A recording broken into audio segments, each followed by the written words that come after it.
So hello and welcome. I'm going to try and say this in the languages that are here as well, but please excuse my pronunciation. Bună ziua, bine ați venit. Kalispera, kalosir fate, and zdravo, dobrodošli. So hello and welcome to day 2 of the Change Shaping Schools training in social innovation education. My name is Jen Wall, for people who don't know me already, and I'm from Social Enterprise International. My colleague Katrina is your other trainer today, and Theo will also deliver a session. Katrina. Good afternoon to everybody. As Jen said, my name is Katrina. It's good to see you all again. I hope you enjoyed day 1 of the training session. We have a really exciting program ahead today. And we're going to have another inspirational social innovator and 2 teachers. All project partners are here again today, and we'll be supporting you in your breakout rooms where you will be with people from your own country. Thanks, Katrina. They're going to introduce themselves now as well. So can we start with Theo? I just had a chocolate in my mouth and you told me to speak. I'm sorry. Yeah, don't worry. Hello, I'm Theo. I'm from Greece, from the organization that coordinates the project, Stimuli for Social Change. We are very happy to have all teachers together with us again. And I'm very sure that we're going to have a very useful and helpful training. And then you will be able to go to your schools and implement this very interesting, I think, and useful for the students and for yourselves also, training material that we have already prepared for you in the context of this project. So thank you again and have a great second day. Thanks, Theo. Can enjoy your chocolate now. Christina from Croatia. Hi everyone. So I'm Christina from Croatia, from faculty PAR. Welcome everyone. I hope you will enjoy this second day. I heard that the first day was really successful and that you like it a lot. I hope you will like also the second day. Enjoy it. Thanks, Christina. Mariana from Cyprus. So hello from me as well. I'm Mariana. Along with my colleague Christos, we are representing the Center for Social Innovation. I'm really excited to be here today, and I'm looking forward to discussing this very interesting concept with the teachers. So yes, that's all from me. Thanks, Mariana. Christos, do you want to say hi now as you're with CSI? Yeah, well, Mariana already introduced me, but yeah. I am I'm Christos, and together with Mariana, we represent the Center for Social Innovation in Cyprus, and we will be supporting the schools and the teachers that will be basically implementing social innovation education in Cyprus. So I hope we have a wonderful day 2, like the first day was. Thanks. Thanks, Christos. Ioanna from Stimuli in Greece. Hello, everyone. I'm Theo's colleague. Happy to be here today, and thank you very much for joining us for the second day. And I hope that you will enjoy that. Thanks, Ioanna. Mada from Romania. Hello, everyone. I'm happy to be here with you, and I look forward to the second day of training and learning along with you about social innovation education and getting inspired and figuring out all the pieces we need to get started with this project. Looking forward. Thank you. Thanks, Mada. Uros from Serbia. Hi, everyone. Welcome back.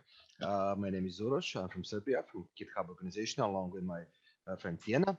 And I wish you all a big welcome, and I really hope you're going to enjoy this day as well as you enjoyed the first day, of course. So, over to Tiana. Okay, hello again to everyone. My name is Tiana. I'm from GitHub Serbia, also like Uros, and we are going to be your companions during this training, and also after it with implementation of your school projects. Looking forward to this training. Great, thanks, Tiana. Thank you. Yeah, thanks. We're looking forward to it too.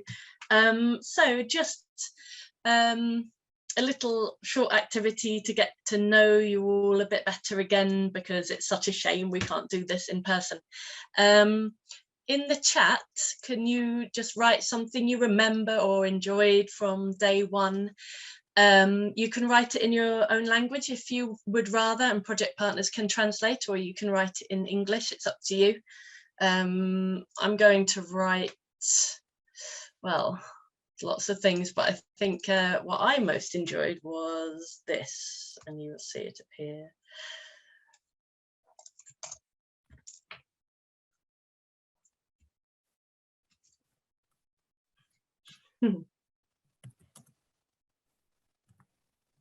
Me too. Partners could do this too if they like.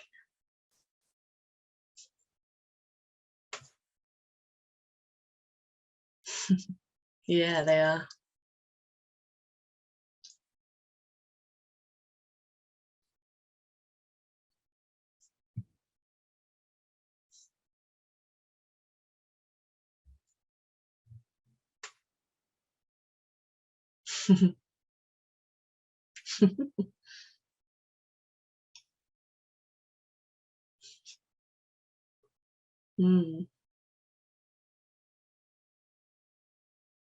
Great. Oh yeah, we've got another social entrepreneur today and 2 educators from Spain, so hopefully you'll all enjoy them just as much.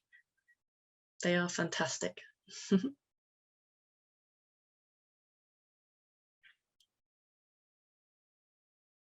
Anyone remember some of the activities we did? I think Mada put in about the Sustainable Development Goals activity.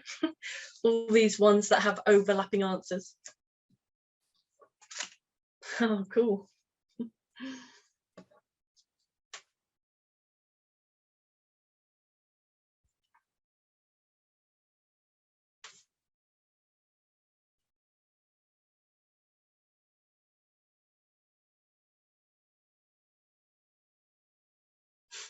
Very true, Tiana.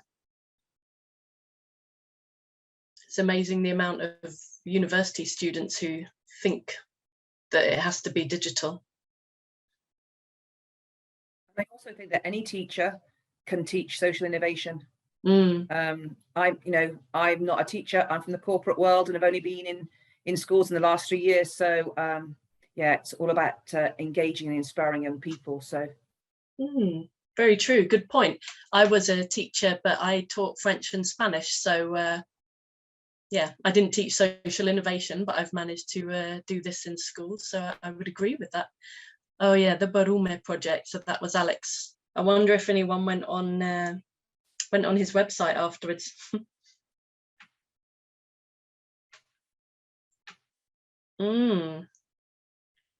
I agree, we can. What does it say at the end in Greek? Is that does that also mean altogether we can? Exactly. Yeah. Great. Such a beautiful alphabet. I think exchanging ideas in the breakout room, this whole program really helps by your input. And I know sometimes it's a bit scary, speaking in breakout rooms when you've not met each other, but actually sharing ideas is really important. So thank you for your input on that. Great. Okay, we're going to move on then. Thanks everyone for that. It was really great to see what people remembered and enjoyed. Just a few reminders then. If you have any questions, please write them in the chat in English or your language, because partners can translate for you, whatever you prefer. I know it's easier to have your camera off because it makes internet unstable sometimes, and that's fine in whole group, but we'd really love to get to know you and see your faces in the breakout room. So if you're comfortable, we would really encourage you to turn your videos on when we're in small groups. Today we're just in same country groups actually, so you can discuss things in your own language, which hopefully might make things a bit easier. If you miss anything, don't worry, we will send you the PowerPoint from today like we did last week, and because there is a lot of information, but also we'll be working with you, us in the UK remotely, sadly, unless we get to visit your countries, fingers crossed, and we'll be supporting you over the next couple of years to run your social innovation education projects in schools. Our contact details are at the end of the presentation, and they'll be in the email we send you at the end. There's also the Facebook group for teachers involved in the training. The link is in the chat, and I know that about 30 people have already joined, so that's fantastic. So if you haven't joined yet, please do, because it's a great way to share ideas now and during the whole time that we're doing projects. Also, you have a welcome pack which includes the information for today, the programme and resources you will need. We've put the links to the welcome pack in the chat, and you can do these, you can write on paper or you can use your device. It's what you prefer. When we need it, we'll tell you, and we'll tell you what pages, so please just have it ready. Okay, so we thought we'd do a recap to start with from day one. So the reason why you're going through these stages and actually doing these activities with us is so you can experience what it's like to go through a co-creation lab, so you know exactly what your students are going to experience when you do it with them or your colleagues. So you do this training with us, and then you go into your school and teach your colleagues and students. So day one, we covered stage one, which was focusing around getting your students to get to know each other. And the activities you did in stage one was all about breaking down barriers and getting to know each other. It's especially important if you have children that you've put together from different classes and different age groups. When we worked with a group of students in the UK recently, they did not know each other. So these activities worked really well, and it helped them open up later on in the project, and their team working skills and their communication skills really improved. So the breaking down the barriers is really, really important. Then we went on to stage two, which is all about understanding what social innovation is all about. We shared videos with you to give you a good understanding, and it's important to show these as your students need to understand what the Sustainable Development Goals are in more detail in order for them to come up with good ideas for their social innovation project. So to remind you, one of the design principles of this program is student-led, not teacher-led, but student-led. So you may have your own ideas, but the power of this program is students come up with their own ideas. So we've seen firsthand from a program that we ran in the UK, the power of this, and the students' confidence really grew. This is the key to the success of this program, and you will see your students grow from this way of working. You are empowering your students to open their eyes and be more socially aware so that they can make a difference and they can have a voice. So, thank you. The brief overview for today then, obviously welcome back and session overview. We're going to share ideas about preparing and running social innovation education in your schools in a moment in breakout rooms. Then we will go through the third stage of a co-creation lab, stage 4, and the final stage, stage 5, with breaks in between, sometime at the end on project evaluation before we finish for the weekend. So the training objectives for today, what we're going to discuss in today's session is going to be, we're going to experience stages 3 to 5 of a co-creation lab. We're going to analyse your local sustainability challenges. We're going to identify a potential social innovation project. We're going to create an action plan for it. And we're going to reflect on a co-creation lab process.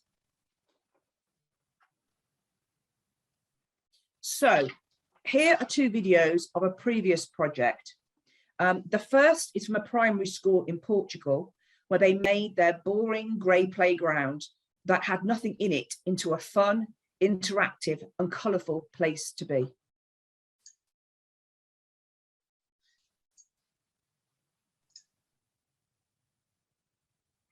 Look for the good in everything. Look for the people who will set your soul free. It always seems impossible until it's done. Look for the good in everyone.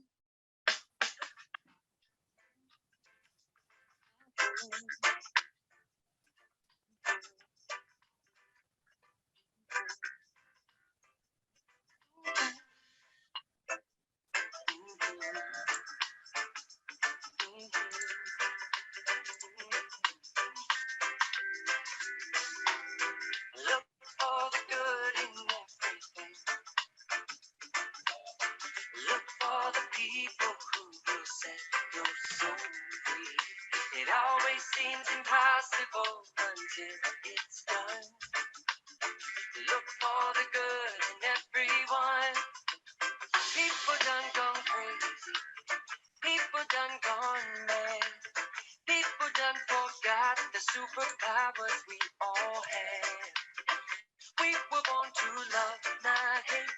We can decide our fate and look for the good in everyone and celebrate all our mistakes. If there's a silver lining,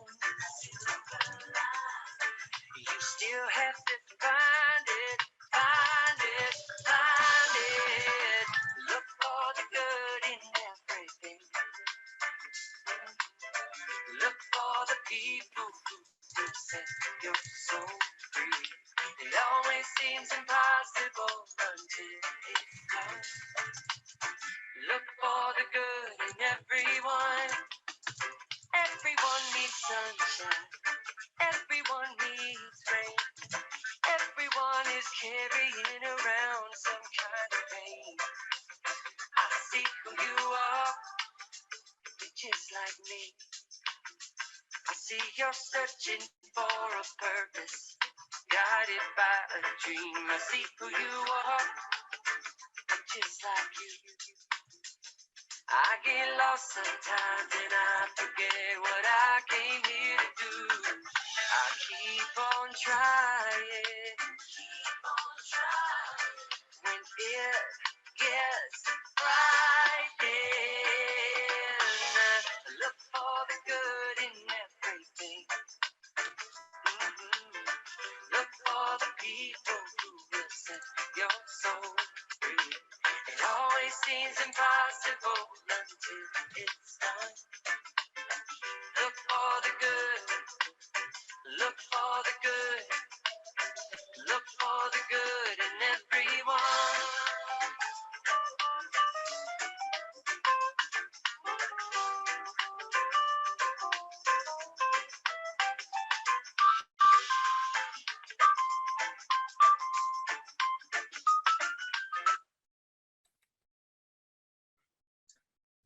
Thanks, Jen. So we're now going to show you. Katrina, sorry, I'm just going to summarize what happened in that video. Okay, cool. Okay, just because it was a Portuguese primary school and they have quite a long lunch hour. I visited the school. I was quite surprised how long it is. In England, we normally have 40 minutes for lunch. There, I think it was more like 2 hours, and the playground was very big, but there wasn't anything in it at all. It was just grey. And they decided during COVID, so they did a lot of the planning online to make their playground more interesting and a nice place to spend time. They planned everything online, and then they had a big opening for all the games they had painted on the ground.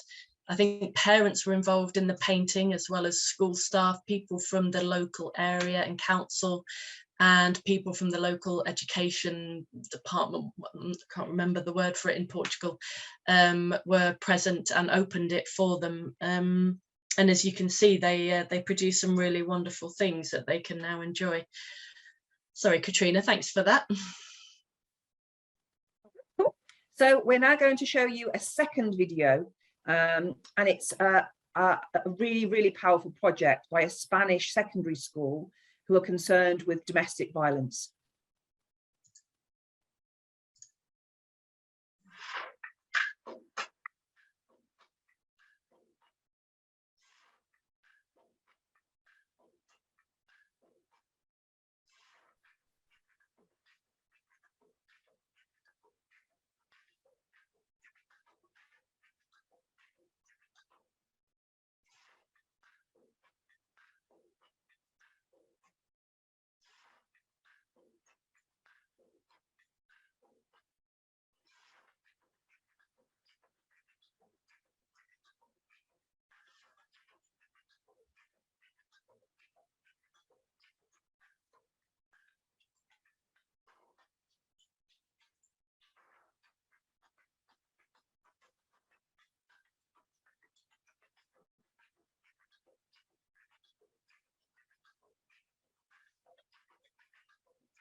Katrina?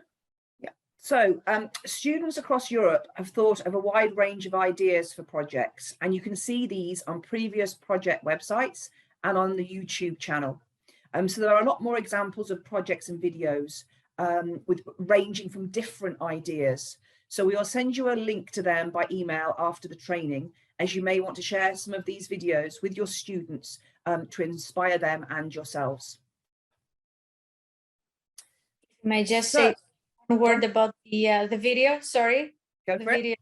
Yeah, it was from Vocational Education and Training School in Spain. So they were, I don't know exactly the word in English, aesthetics school. Do I say that correctly, Jen? Oh, yeah, like a beauty school. Beauty school, Okay. yes. So, yeah, they wanted to deal with domestic violence. And given that they were beauty school, they wanted to show that the violence behind everything. And it is another way of doing things. It is a subject that touches mostly people who are more grown-ups, rather than, you know, ideas like that don't happen during primary school. So we just wanted to give you an idea of different projects. Thanks, Joanna. Okay, Katrina. Okay, thanks, Joanna. So, so to start a social innovation project, like the ideas and projects we saw in the video, you need to complete the preparation phase. So now from stages 1 and 2, the work we asked you to do about walking around your local area and seeing what things are good and seeing things that can be improved, you've had time to think of ideas for your social innovation project. So we're now going to go into breakout rooms in your own country so you can discuss these ideas that you've got. Your country partner will be in your breakout room. These breakout sessions really work when you can share your ideas and we can get conversation going. This is a safe place to share, and we all want the same outcome. So no idea is a wrong idea, and we're all learning from each other. So any input is good input. So, and please use your lab planner to help prompt ideas as well. You're going to have 10 minutes in this breakout room. Once your 10 minutes is finished, you will automatically come back into the main group, and then we can ask you to share your ideas either through the chat, or you can unmute and share with the rest of the group. So this is your time now. You have 10 minutes So Mada, can you please open the breakout rooms? Actually, before Joanna, I don't know if she heard the question. We ran out of time and we left Branka from Croatia wanted to say something. So Branka, you can share with the whole group, please.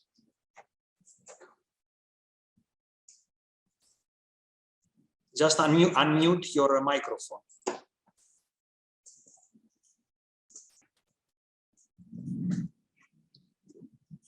Then can we... Branka, samo mikrofon, ljubazno vas molim da... Jesam. Super. Jesam. No, I only wanted to say we were talking about money issues, and I only wanted to say that in my school, every Christmas we organize a Christmas lottery every year. And with the money we raised, we are helping all local community in various projects, for example, a school park, or we are helping the poor people. That is what I wanted to say. And there was another interesting project that wasn't happening in my school, but I think it's very interesting. Within the framework of the Start Solidarity project. The name of the project is Start Solidarity. The students made postcards with the pictures of people in difficulty, the elderly, the poor, the migrants, on the front, and a story on the back of the card. The postcards have been sent to the citizens and especially politicians with the aim of raising awareness about inter alia social, economic and environmental issues. Many citizens responded, but not a single politician. Not one. Wow. Wow. But many people responded. That's great that lots of people responded. Yes. Shame no politicians though. No, I think no. one might. No, not even. Did you expect that? You should meet our politician, and then you would understand why not. I see.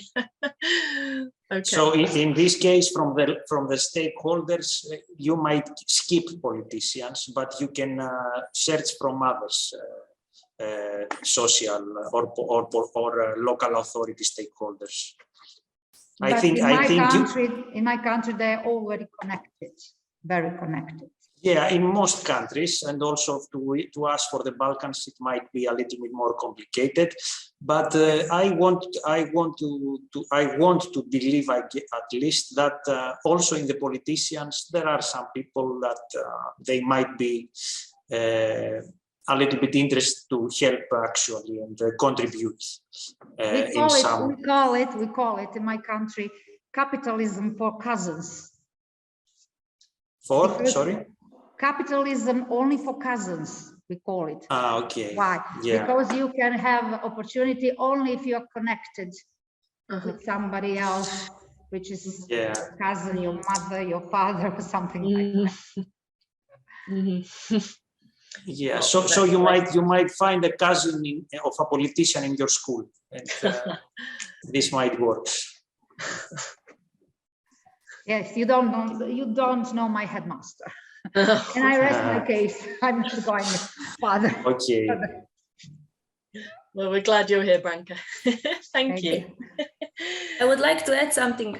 Yes, we were speaking about these financial issues, and then, for example, for those two projects that you said, Professor Branka, you didn't need some special funds. Am I right? So you were able to. Yes, we were able. So it's a tradition. I think at least 20-25 years we are doing Christmas this kind of activity, and I see there are some positive things that are happening.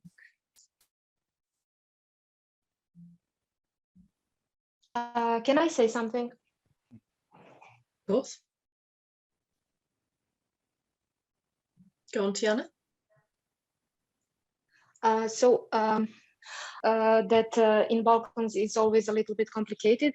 But then again, I think that if we want to bring this enthusiasm to schools and bring hope to children that they actually can change something, then I think that they might do it. I mean, there are a lot of things that might be done without money, and also if the money is needed, I don't know what kind of project is it, it could be some kind of crowdfunding that could be arranged. Maybe this is also a great way to teach children about responsibility and, you know, activism and stuff like that. And I wanted to say that in our group we were discussing actually about good examples that we might show to children, how to inspire them. So colleague Dan, he from Vranje, it's a small town in Serbia. He said that they, for example, have in their school, their ex-students started a project of revitalization of some premises in their surrounding, and they actually did it by themselves. So, and they started some kind of community center there. So this is actually a good example to kids to show them that things could be done. Okay, so this is what I wanted to share. Definitely. I think it's really impactful to have it, if you can see it locally, or, you know, see it in real life as well, not just a video. So I wonder if the schools can coordinate so that you can share these great projects that you're talking about already. Jen, can I share some information? Please. So basically, I will start first with what Miss Christina wrote in the chat.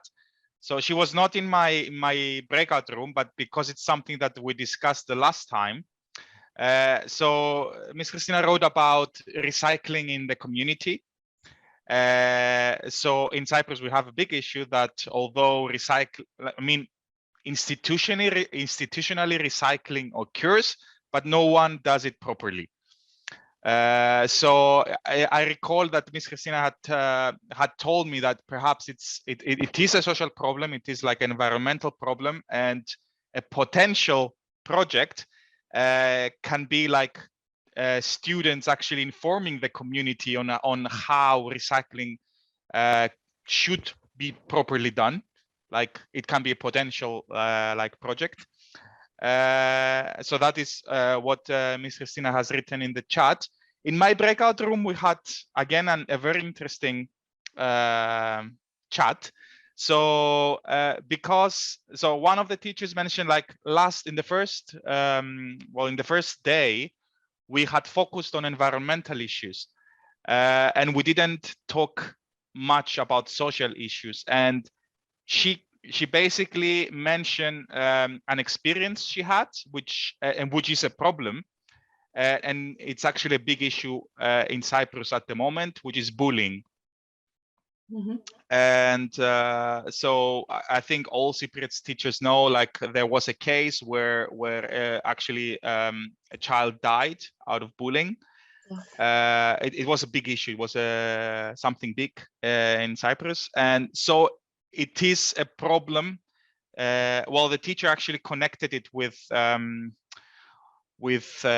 of like different ethnic groups within the school context. So it was a connection between bullying and like different ethnic groups, as that was a social problem that was presented, and one that the teacher actually had experienced of.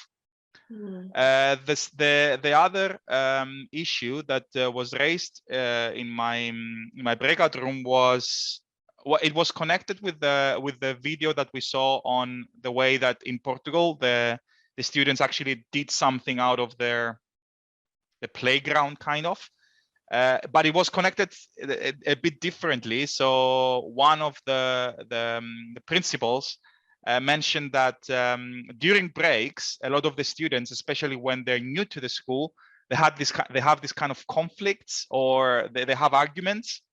So she thought like there was this discussion of kind of making use of the ground of the school to facilitate students knowing each other better.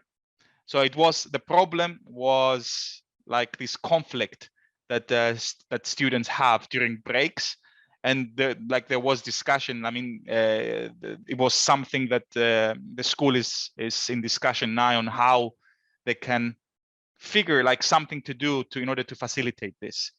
So yeah, these three issues were identified, at least from what I know, from Cyprus. Jen, if I can jump in to what Christos just said, I would like to mention two things that I believe it's important. They are important. First has to do also with the logistics and the final product of the projects. That we saw this example from Portugal, but all projects that the previous projects also in the Nemesis program, they don't have to be some, construction or reconstruction or, they need resources and a lot of money.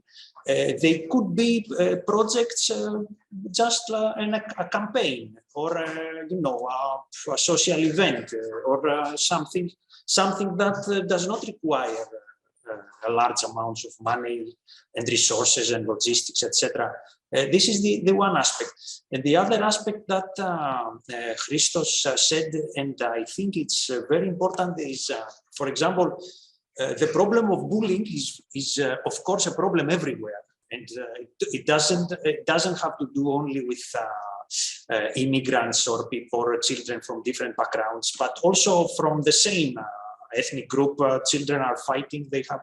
And what is very important, I guess, at least in my humble opinion, is not so much to say, okay, we are against bullying, we are against no bullying, because this, I think, from practice and from bibliography, says that it does not have an actual impact. It's better to give an alternative. So what Christos said, if you promote something that an actual case study that promotes friendship, good communication, then you give them the alternative. You say, okay, bullying has this outcome, as Christos says, this child that sadly died, so this is tragic, of course, but this is the outcome of bullying, and you give them the outcome of the other alternative, that is friendship, some activity that brings children together, and something like this. So I wanted just to share this, these two aspects that I believe are important for the actual ideas for the project.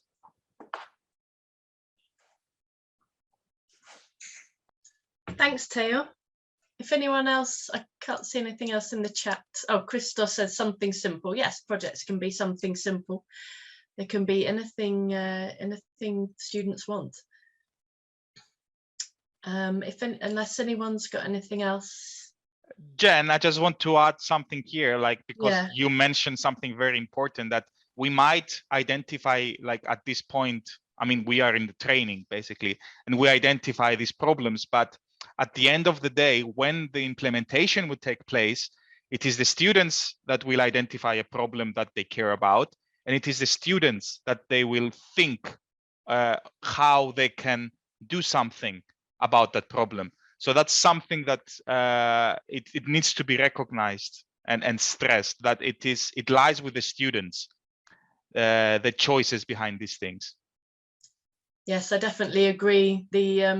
All the groups I've done this with, all the different schools in the UK and abroad, all the students have such great ideas, and they're not necessarily the things I would do, and that's what we want, because if we just keep doing things that we think are right, that's not giving children the imagination and empowering them to do things that they think will work, and they always have worked because we've given them that freedom. So they one child in the UK said that the children bring the imagination and the adults help them make it happen, and yeah, I thought that was quite nice, because we do have some understanding of practicalities, but they have these great ideas that we listened to and we actually did them, and they worked. So you're totally right, Christos.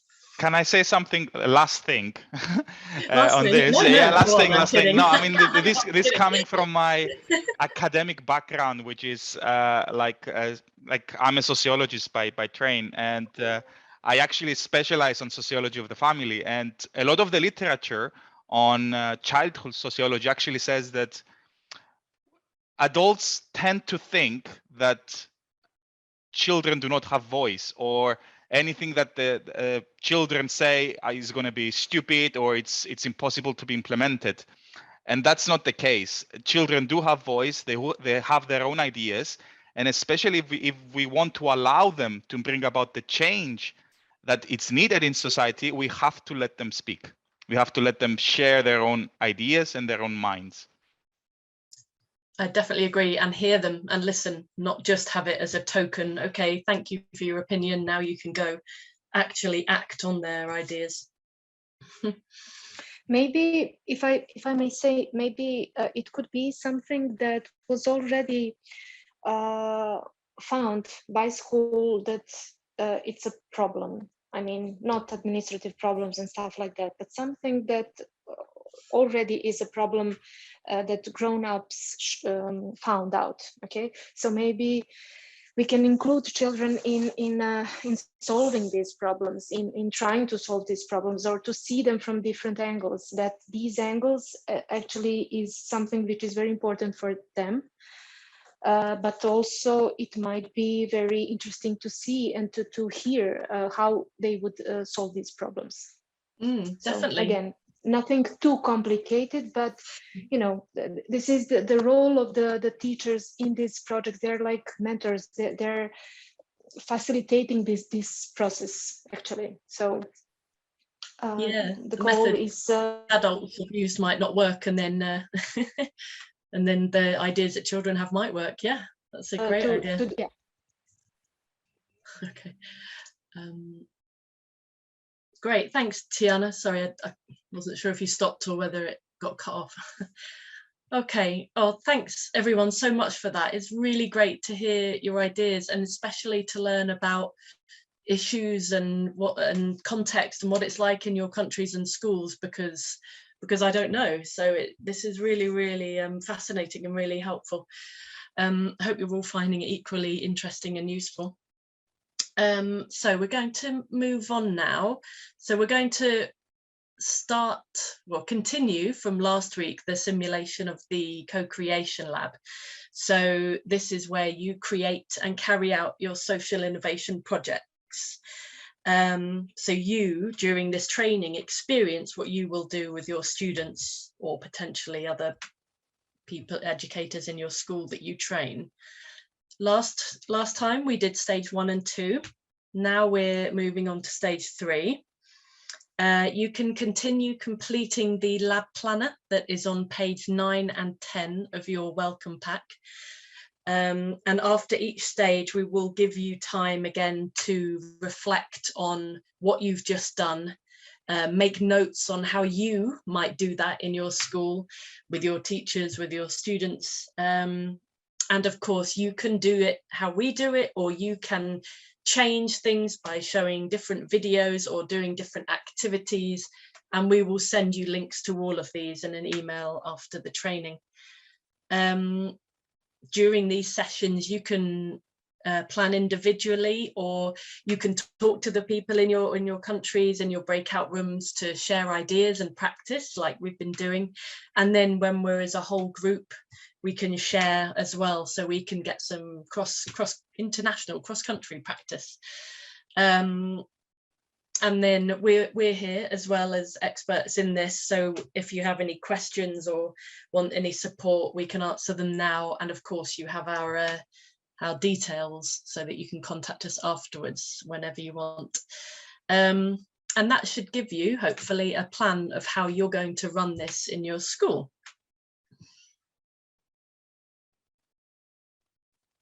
As Jen says, we've done stages 1 and 2, and we're now going to move on to stage 3. So stage 3 is investigation of local sustainability challenges and co-development of ideas and solutions. So in this stage, participants will enter the core of the co-creation process, since they'll be engaged in the co-developing of ideas and solutions about real life, local sustainability problems. A key concept that will be introduced in this stage is that empathy is a core value of social innovation education philosophy. Participants of the co-creation lab, and particularly students, should adapt the approach of empathy for being able to care and help for others and the environment.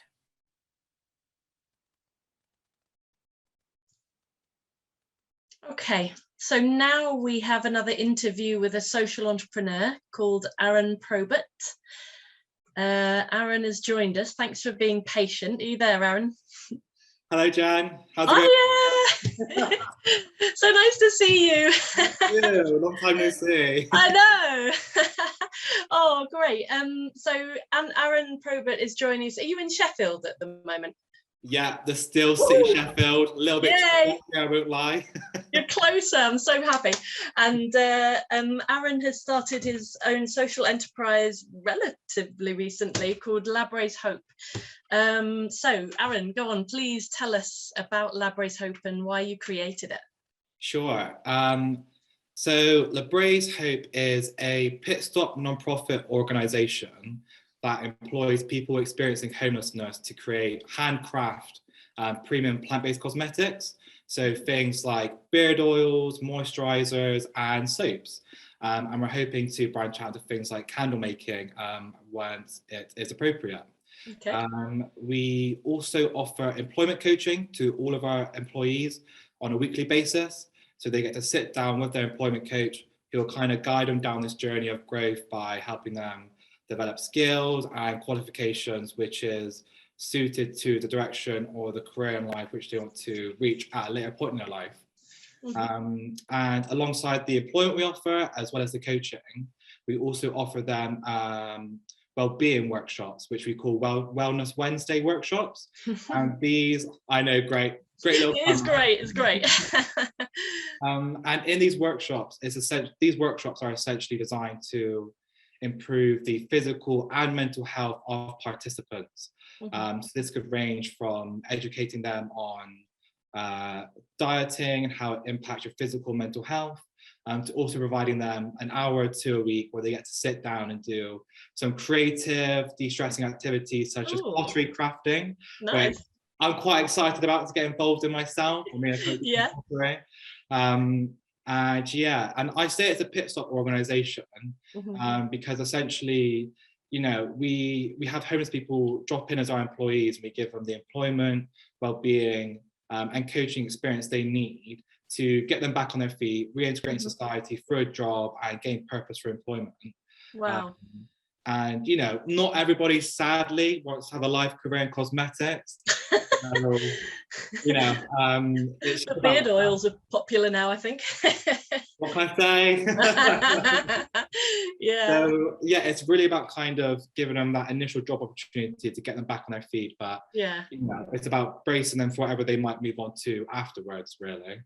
Yeah, so I guess they learn lots of skills that they can take onto any job, as well as if they don't want to make beard oils or soap, then they can use it in a different career field. Yeah. Great, that's so cool, Aaron. So tell us why did you come up with this? Because you didn't go to university and do a degree in soap making, did you? Definitely not. As you can probably tell by the very first soap bar which I made when I was doing product testing. My very first bar of soap was literally like something like a like a moon rock. It was the most weirdest shaped bar. It wasn't even a bar. It was just a really weird rock of soap, basically. So how did you think create Labrace Hope? What was your inspiration? So throughout my whole time at university, I went to university in Sheffield and I studied business management. Throughout my whole time at university, I was involved in a non-profit student society, and this society was basically where students from various degree disciplines come together, do a bit of like problem analysis based for issues around the world, and then we start to develop business models which are self-sustainable to tackle those issues. So going through this process of understanding this whole new emerging business model of nonprofits and stepping away from this idea of capitalism and this kind of maximizing profit mindset, I went through it and I thought, oh my God, like, absolutely love this. This is so my cup of tea. I got to combine like my love of like academia for business and my newfound love for, you know, helping people through business. Into this one kind of like innovative new emerging model, which really resonated with me. So that's kind of where I suppose my passion for nonprofits came from. And in terms of, I suppose, what kind of made me want to tackle homelessness, in my second year of university, I ended up meeting a lady called Kelly. Now, Kelly was a homeless woman whose usual spot was across the street from me. And when I was going to and from university for lectures or studying, I always exchanged small talk with her, you know, how's your day? Good, thanks, you. Just that kind of small interaction, because those little things really mean a lot to people who are homeless, because they seem like, they feel like they're ghosts on the street sometimes. People are so conditioned to them, they just walk straight past them. Yeah, it's absolutely horrible. But yeah, so you just exchange small talk with her going to and from university, until one night I was walking back from the library after studying for my exams. It was the winter when like the beast from the east from the hit, so you know, it was like particularly freezing. It was like Baltic. And yeah, I just kind of up speaking to her, and she ended up sharing her story with me. And essentially what happened was she got into a relationship with a man who she thought was the perfect partner, you know, who she could really see herself being long term with. And then gradually over time, he basically changed and started to abuse her. And as time went on, he gradually isolated her from her support network. And so her only real relationship was with her abuser.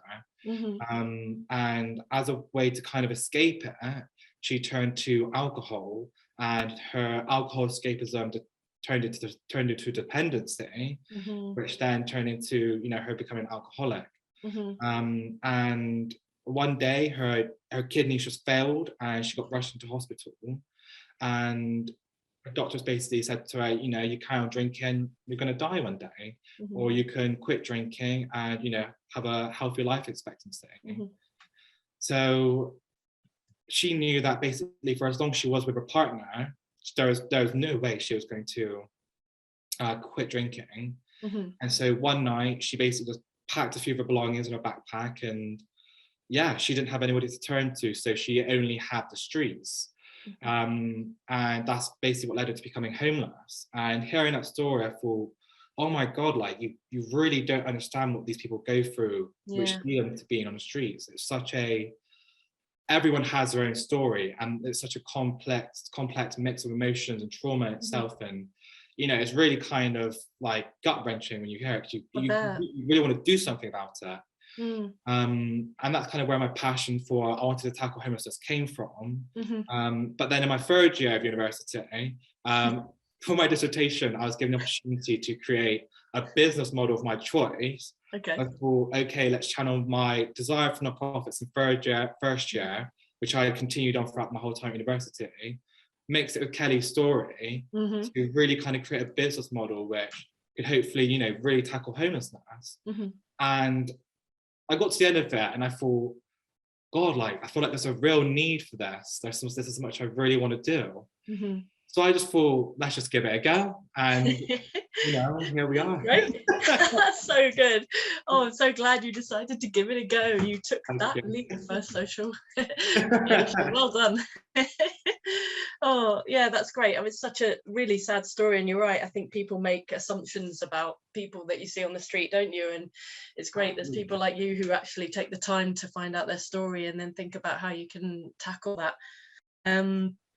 And that was so that was your third year of uni, and I know you say that you're getting old now, but I think you're about 23 and 24. I'll take 23. What you like, but yeah, so what are your plans for the future then with Labrato? Oh, good question. You've actually asked it at a really interesting time. We've basically recently applied for a substantial amount of funding from the UK government, and we're successful in it. Woo! It was quite a large amount, really, really, really overwhelming. Thank you, thank you. Congrats. But you know, we got here because we went through like a year or two of ideation, speaking to partners, getting the advice we needed when we're dealing with people with complex needs or are homeless and the journey they might go on, just to make sure that we really got this right. And you know, we were lucky to get to a point just before bids were opening that we were like, we've got a really kind of solid game plan here. We know what we're doing. All we kind of really need is, you know, the monies to kind of get the ball rolling. So yeah, we put a bid in for a fund which the UK government launched, and fantastic. Yeah, so pleased for you. That's great. That's great. Gonna see big things, I'm sure. Fingers crossed. Yeah. So yeah, starting off in Rome, and then hopefully, you know, planning to slowly branch out into other cities around South Yorkshire, and then hopefully take it national. Fingers crossed. Yeah, let's do it. Yeah, right. Let me know if anything I can do. And so then Aaron as well was in our helped us with a social innovation project at a local secondary, didn't you? And it was mostly online because Aaron was down south in England, but you came up once or twice, I think, didn't you? Twice, I think it was. Yeah, twice. Yeah. And that was great. But I mean, one of them, I think Aaron took part in an activity which we're going to do in a moment. And I was carrying him around on Zoom on my phone, wasn't I? But it worked. So yeah, Aaron, could you just tell us about like the project and your experience of being involved in a social innovation project? Sure. So for me, I think it was really interesting as somebody who left school nearly 10 years ago. So long, Aaron. So long. I know. It feels like ages ago. But yeah, as somebody who left school nearly 10 years ago to see what issues the younger generation sees in society at the moment, which they really kind of want to tackle. Because, you know, when you get to, as you go through life, you see your own issues and everyone has their own perspective on what they want to tackle and such. So it's quite interesting to see what the younger generation, you know, want to solve and stuff. What did they want to solve?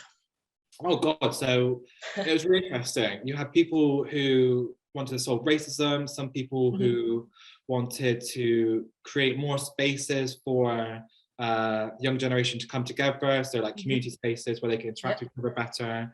And the idea behind that was because the student who kind of, you know, started to raise the profile of these community centers realized that because there's not a space for young people to meet and hang out, quite a lot of them are getting involved in trouble or gangs or just getting up to no good because they didn't have that place to socialize and get, you know, taken away from that kind of lifestyle. True. Which I found was really interesting. Because growing up, I had a lot of youth clubs to go to myself. So obviously for them to say that they weren't getting access to those and the issues they were seeing from it was really interesting. Yeah. So, I agree. Yeah, and they ended up, didn't they, because they did have so many ideas, and then they did the two activities we're going to do afterwards actually, and they ended up choosing a food bank, didn't they, which they're a Catholic school, and they've decided to run it with their church, if you like. Every 6 weeks. Our school terms are like every 6 weeks, so every 6 weeks they create this food bank, and they're coordinating so that people in the local area, like everyone's able to come and get food rather than it accidentally all going to one group of people. So how did you connect, and how did you see the young people develop as we went along? So yeah, like you said, Jen, I was there in person twice. And one of those sessions was to be there as an advisor when it came to deciding what project they wanted to choose. And the second time I was there, it was like a confidence building workshop, teaching the kids like how to pitch their ideas using a template format. Which is something which I follow myself when it comes to pitching Libre's Hope in Business Investments. So it's, you know, I feel like it's really handy to transfer that practice down to young generations. So if they ever did get to that place where they go, you know, they might create businesses of their own where they pitch for investment and such. So having that kind of experience to fall back on, I think Mhm. is, you know, really, really, really awesome. Mhm. But apart from that, I connected majority of it online, Mhm. just to kind of be, you know, if they ever had any questions, I was there to use my experience to answer the best I could. Mhm. And also, I suppose, just to be a bit of a, you know, a bit of a champion, really, just to kind of say, you know, you got there, you're doing awesome, you're Mhm. doing stuff which I would love to do at your age. Yeah. And yeah, what was your next question? Sorry.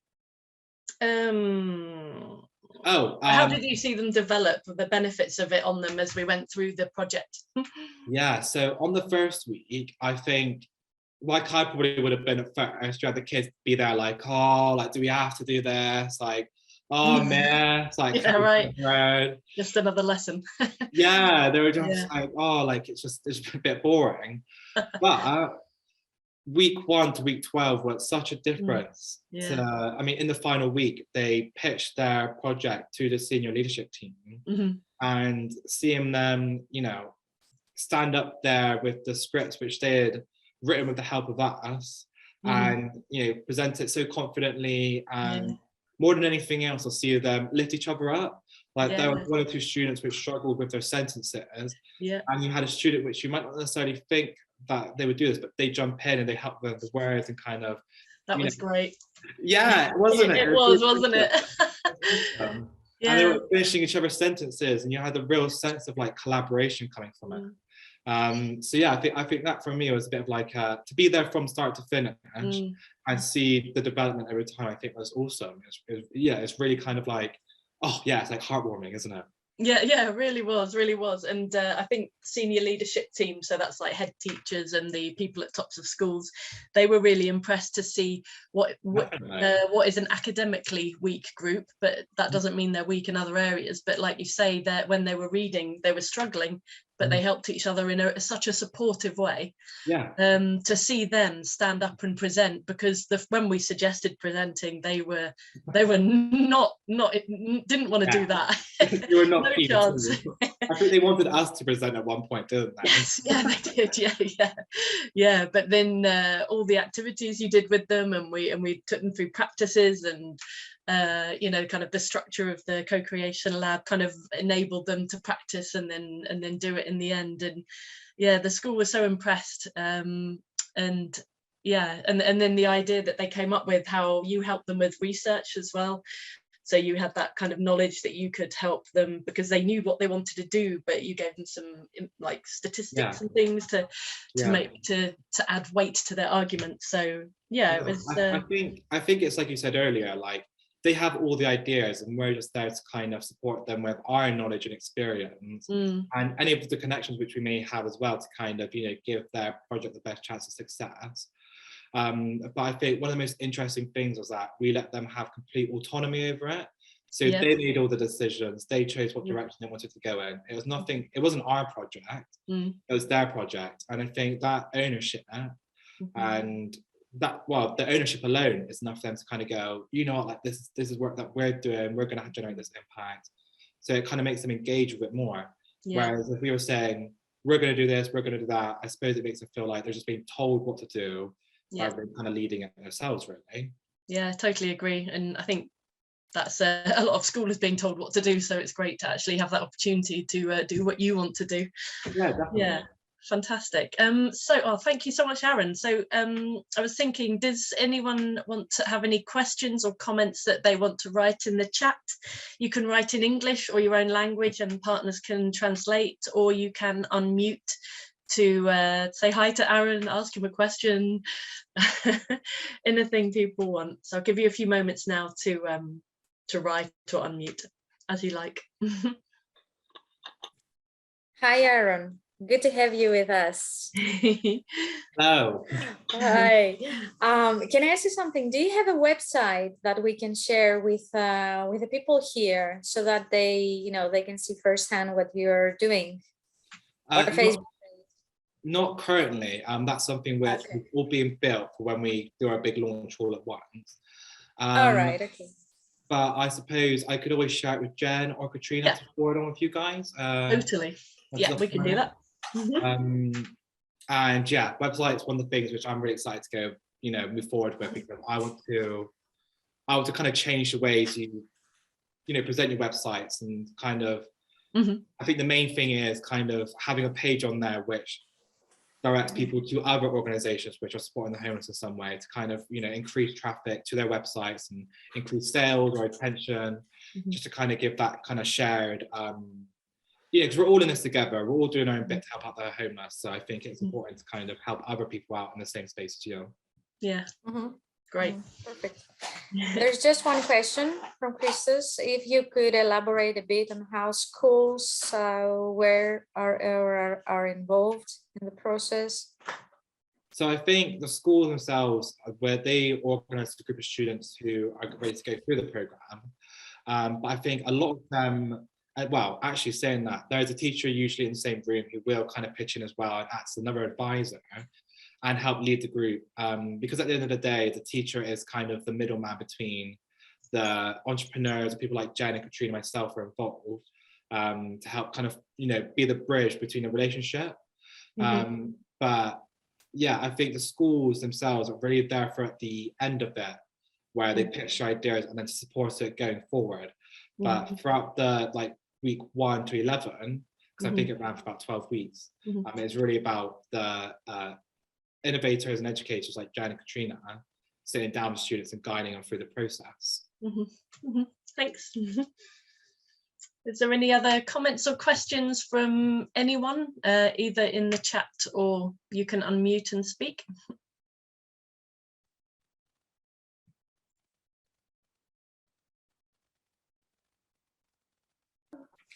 If I can, sorry, yeah, if I can ask last question to Aaron, and I want to thank him also for being here with us. If Aaron, you were aware of social innovation back when you was a student, what project would you implement, or would you had an idea to implement 10 years old or 8 years old maybe? Can you just imagine? That's a really good question. That's why I did it. Yeah. Yeah, I need some preparation for that. what I would do if I was a student's age now, or back when, like when I was a student in 2010, do you mean?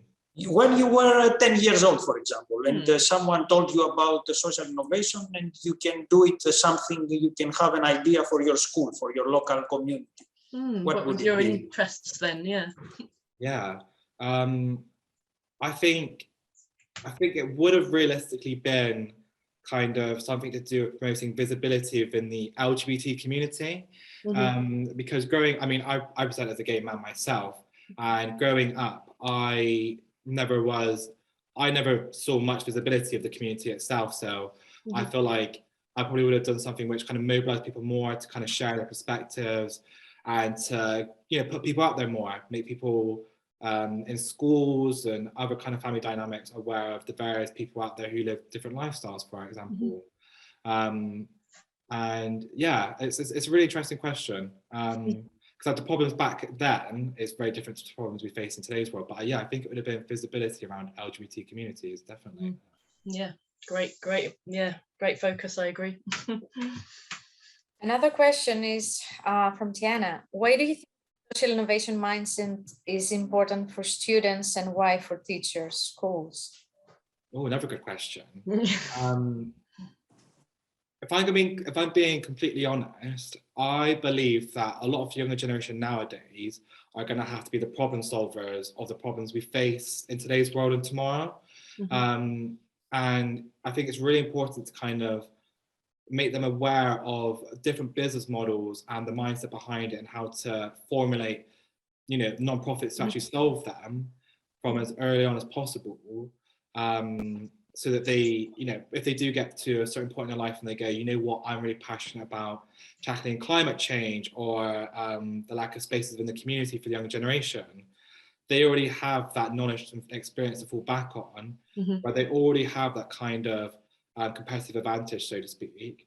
And I think particularly implementing like social innovation in secondary schools, it gives the students a lot of business experience and business skills, which will come in real handy, you know, further on down the line. Yeah. But I think the most exciting thing is that if you get a group of students who come together on an issue which they really, really want to tackle, by the time they leave school, they might have a business already going or a project which can already get out the door. Because if you get students working on something which they really care about and that passion comes through, and that gets put in front of the right people will come on board. Because what I've realized from being within these spaces of nonprofits and like people who want to solve issues in society, like they help each other out, and like we're all kind of in this same ship where we kind of want to solve issues people face. And yeah, I think if you had a group of students just what they care about, people would rally behind that. Do you know what I mean? I think it would be a great change maker. And if they're entrepreneurs by the time they're 16, I mean, they're sorted for the rest of their lives, aren't they? Yeah. And sorting the rest of us out as well. Yeah, I totally agree. Great. Yeah, so any other questions or comments? I can't see any coming through. Tiana says thanks.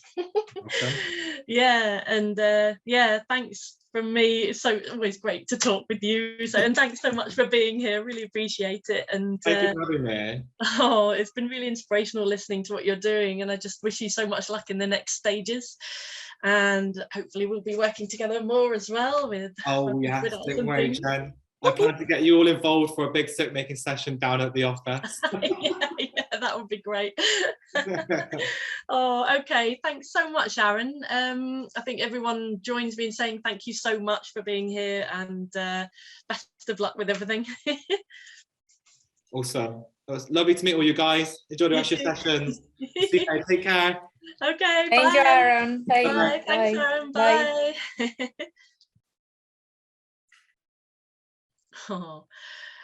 Oh, he's great. I love talking to him. So we're going to move on then to the next activity, and it's actually an activity that we were talking about with Aaron just now. It's the one where I carried him around on my phone on a Zoom call on my phone so that he could join, because he was 5 hours drive away. So in stage 3, then we analyze sustainability challenges in our local area, like you've been doing between day 1 and today. And we analyze them so that we can choose the one that we want to focus on for our project, like Aaron's chosen homelessness for his social enterprise. In the Change Shaping Schools Activity Bank, there's lots of activities for this, but we're going to focus on 2 today. The first one is called Walking Dev. My PowerPoint's not working. There we go. And this is the one where I was carrying Aaron around digitally. And this is what you've also hopefully been doing since last time. And it's where you walk around your local area, like local to where you live or work or study. And you try to look around and identify any social issues you would like to improve. I do know that in schools it can be difficult to get children out of the school to go on activities. So we have an in-school version of this, which is called the traffic lights activity, where you do the same kind of thing, but you are writing it. You draw a map of your local area to school, work or study, and you code it with 3 colors. So you can see this example this child's done here. This was in a secondary school in the UK. And he's coloured the green areas that are good, that he thinks are human friendly, shall we say, being friendly. Orange areas aren't so good. So I think he's put here the school, he's coloured that orange because it doesn't recycle. And then he's put some red areas which are bad. And he noticed that the bus stops that he walks past to school, there's lots of people smoking and antisocial behaviour and vandalism. So we're going to do this activity now. And you have a choice. We have 20 minutes. You have a choice whether you want to go outside for a walk, if it's nice weather, I don't know. it's okay here. Or if you can't go out for a walk or you don't want to, you can draw the map. If you don't have the 3 colors, no problem, just use 3 symbols like a star, a square and a circle. And these so these activities are to really help you listen to what students are saying. You can see in the photo of the walking dev that students are pointing something out. And the idea is that when you do this with students, they are telling you what they see, giving you their perspective so that you can listen to what's important to them. So you're going to select the focus for your imaginary social innovation project, because we don't have the time to actually do one today. You have 20 minutes. You can decide if you go outside for a walk or if you do the traffic light activity. You just need pen and paper for that. You're not going into breakout rooms. We'll stay as a whole group, but we'll turn our videos and mute off so that people can focus. And then in 20 minutes, we'll come back and we are going to use the ideas that you identify in the next activity to choose one to focus on for your social innovation project. Okay, I hope that's clear. If there are any questions, could you let me know? If not, we'll see you in 20 minutes.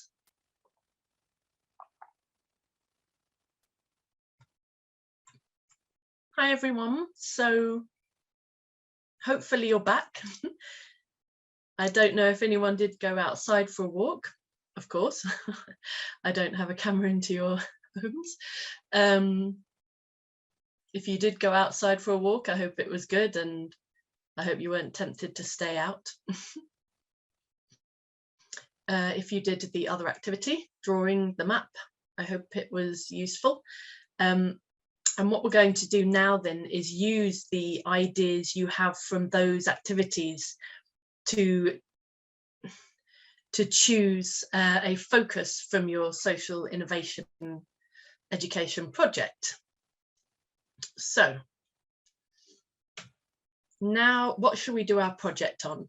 That's the key question for this activity. This activity always has to start with a question.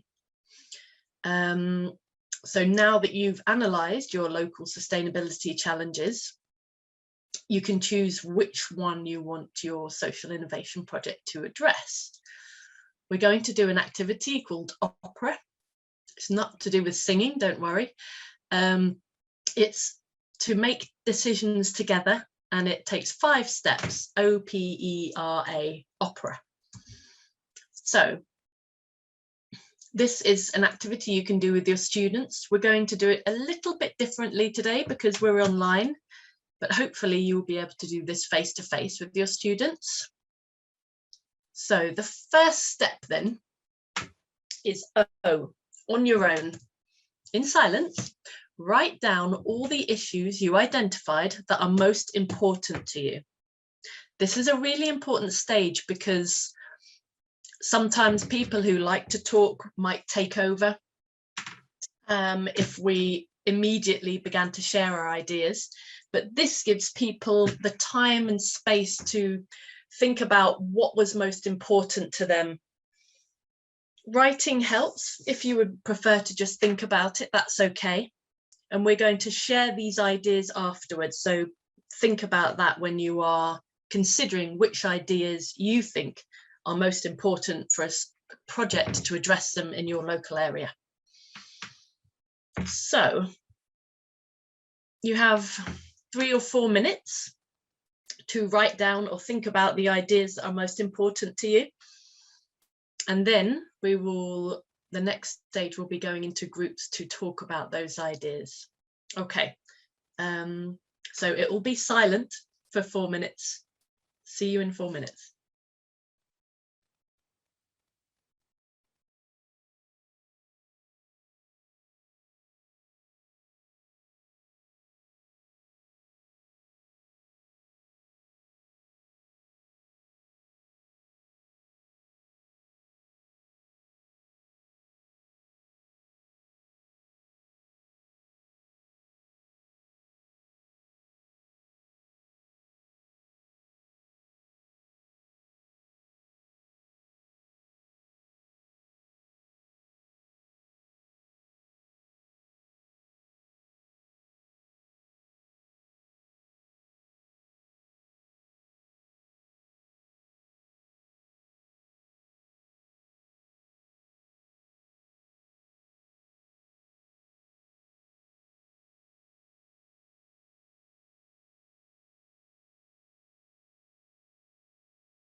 Okay, great. So that's a few minutes on your own to write down the ideas you thought were most important.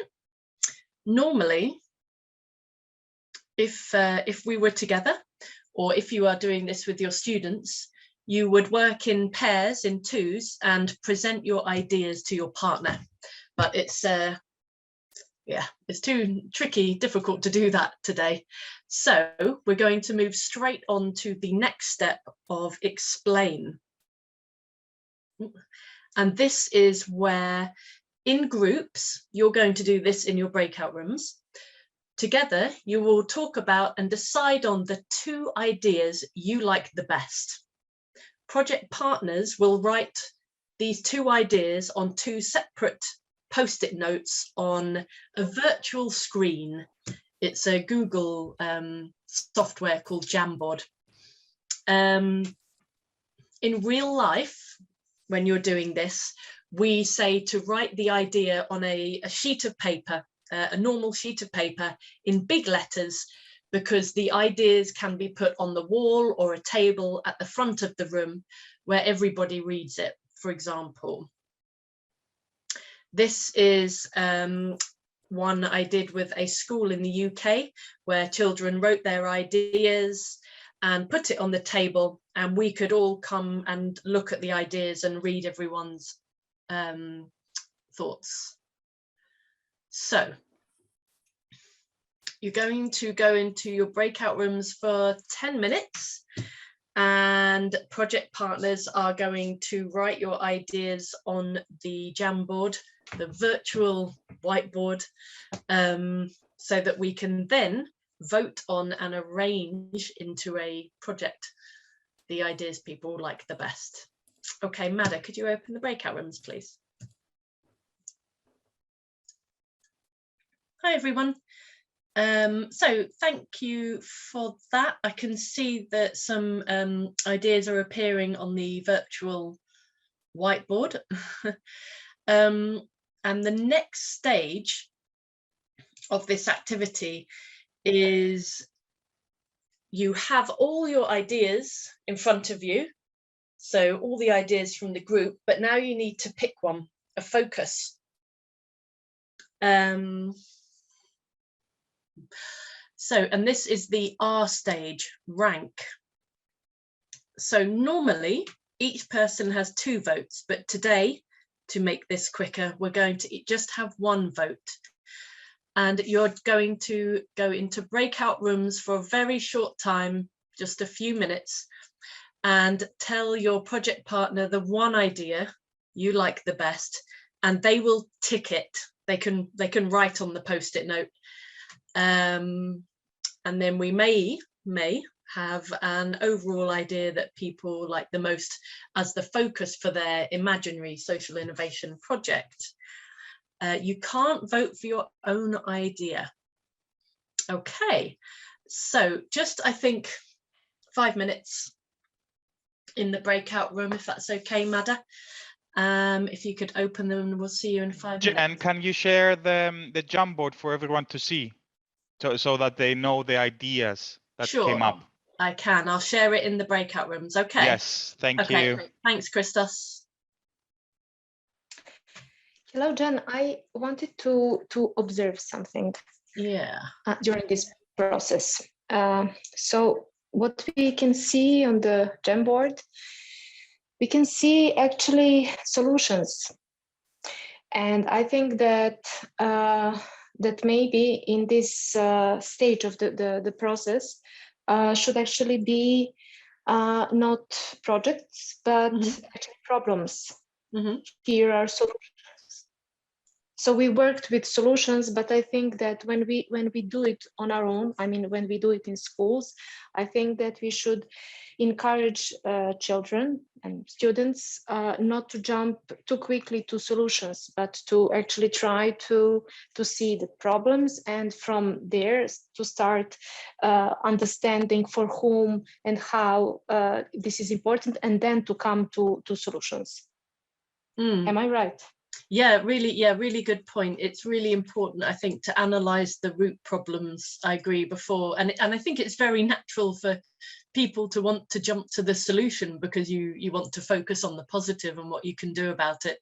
But yes, absolutely right. And students may do this as well, and if they do, just direct them to thinking about what has caught, okay, this could be a solution, but what is the problem, and really analyze that so that so that you can address it really completely. Thanks, Tiana.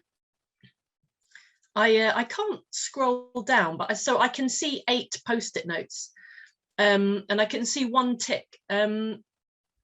So normally when you would have your students doing this, can you all see the Jamboard?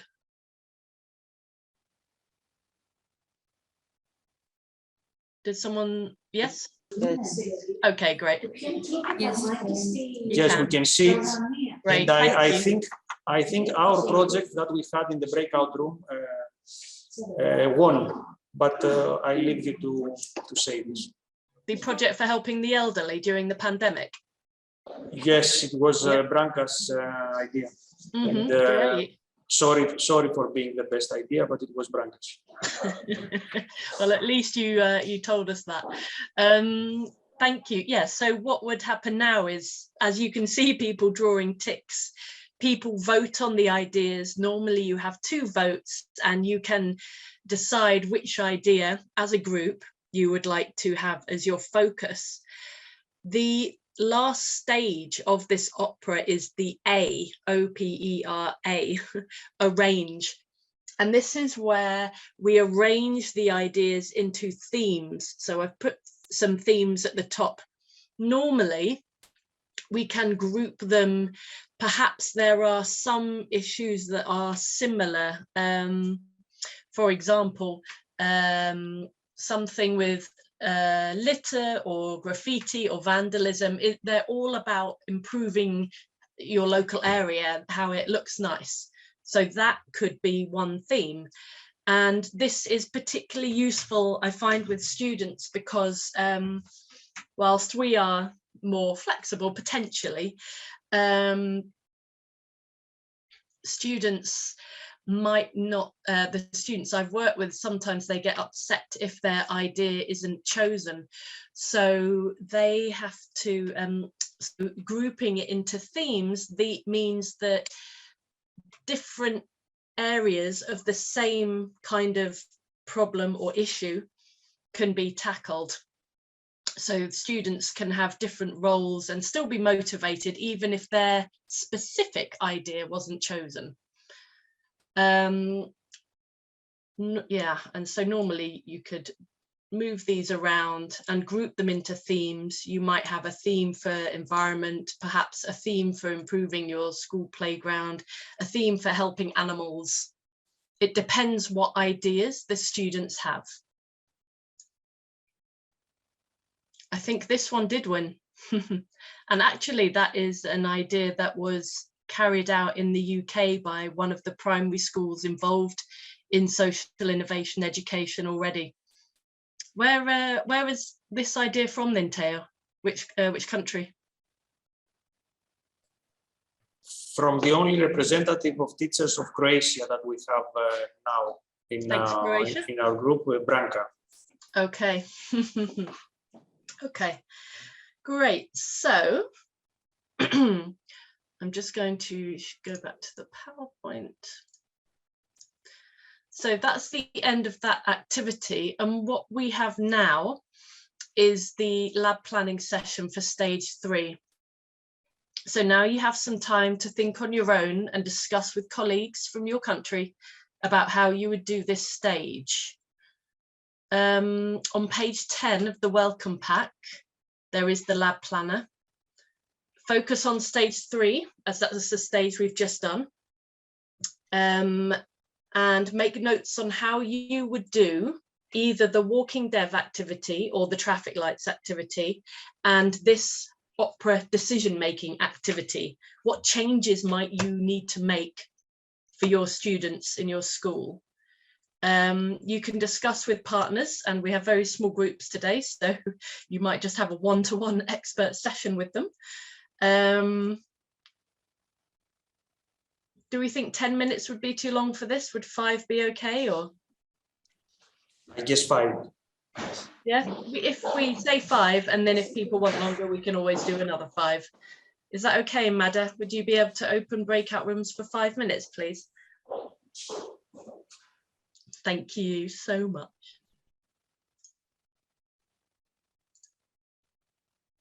Hi, welcome back, everybody. I hope you found that useful. Would people like to share any of their ideas or practices? If you'd like to put that either in the chat or again, unmute yourself and talk to the rest of the group.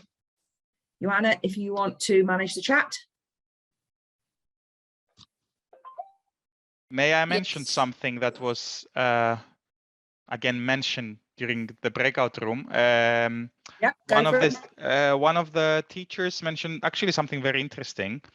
It was mostly about investigating local social issues, and something that they actually do. I mean, the students have done in the school on previous European projects. In order to locate social issues, they don't. I mean, they walk about the village, but they also interview like adults or villagers from the local community. So it's another way where children can identify issues within their community. So it's not just walking about, but like they can actually talk with adults or and like locate problems that not just them, but the entire community might face.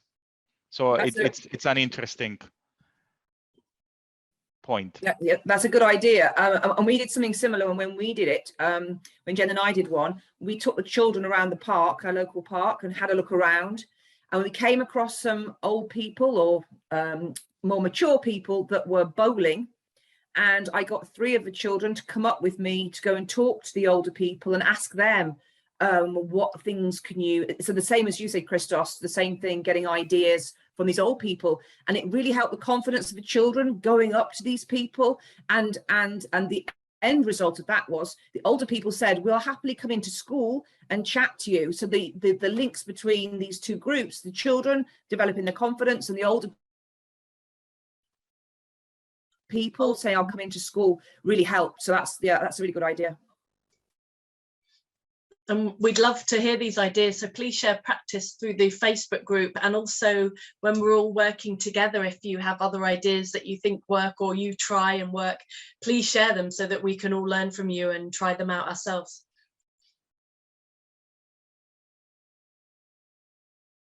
If there's nothing else from that session, before we go on the break, I've just seen a comment asking to explain a little more about the last step of the opera, so I can do that now unless there's any other questions.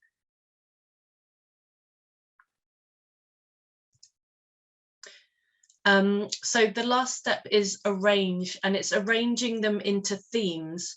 So you can see people have voted, but if you have some issues that are in the same theme, and let me look to see if any are in the same group that you could group together, that might be small issues of one bigger issue, for example. You can arrange them. So show the problem, see the change, take action. A project for helping the elderly, yeah. School's ground is not student friendly due to the fact the school is 6 years. There is a mix of students, yet not having a ground that can occupy all students is a problem. That's true. People smoking drugs near the area where I live. That's I wrote that. Need to improve recycle action as not really good at it. Traffic issues, contamination of air, not enough parking spaces, drivers are parking on green areas and destroying them, lack of awareness about the environment. Yeah. More artistic activities during break time, drawing, dance, games to prevent bad behaviors. And for me, I might group that one with this one down here, because even though it's not both about the grounds, it's about the free time that young people have in school and what they can do during that time. Because I agree, I think a lot of the reasons the students at the school that I used to teach at anyway, the reasons they misbehaved were because they'd finished eating and they were bored. So for me, I would put these in the same theme.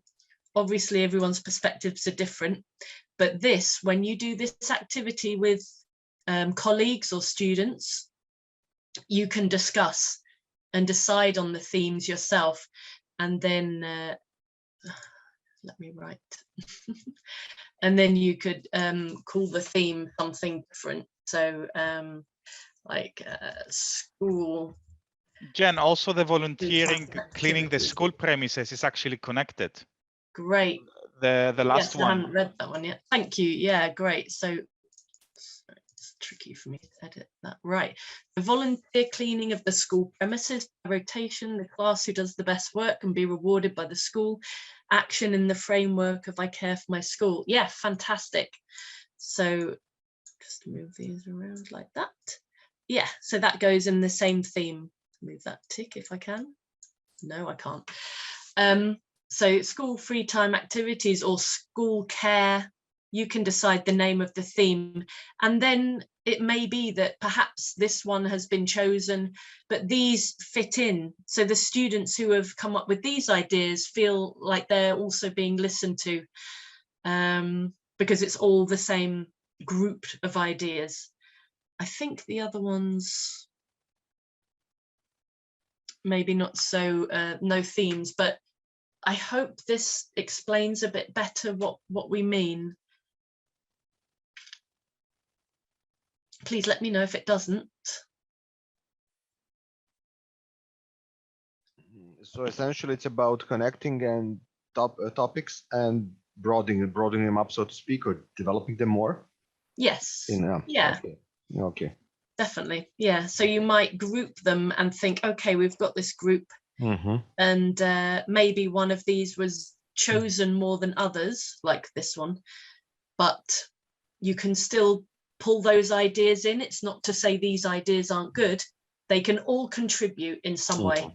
And it's like the first part of beginning to carry out and think of solutions. So don't dismiss anything at this stage. Okay, thanks. Okay, that's all right. I would also add that in the classroom, can I say something? Can I add something? Yeah, please. To this? So in the classroom, what might happen is that you have like all this on the wall, and we have a lot of sticky notes. I've lost you, Tiana. And a lot more. I said that in the classroom you would have one big paper with a lot more of these sticky notes. Stick notes. I don't know what was the title for them. And then you would group all this into everything that connects, like you did. And I think that this is good way to include all children in the classroom, actually. Yeah.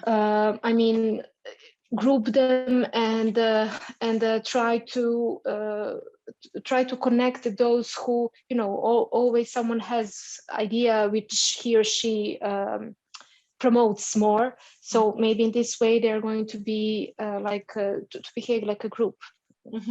Yeah, understanding what I wanted to say. Definitely. And hopefully at the end you see this with everyone's thought about their ideas, given their ideas, then had the opportunity to vote and group them. So it should hopefully be, you know, a collaborative process where everyone can be involved.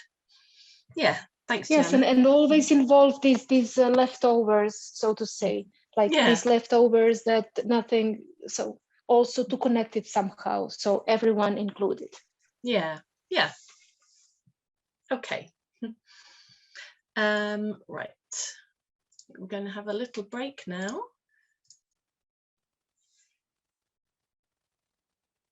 Okay, so we're going to go on a 10-minute break. If you can just turn your microphones off and your cameras off, and then back in 10 minutes. We're going to start on time. So yeah, see you in 10 minutes.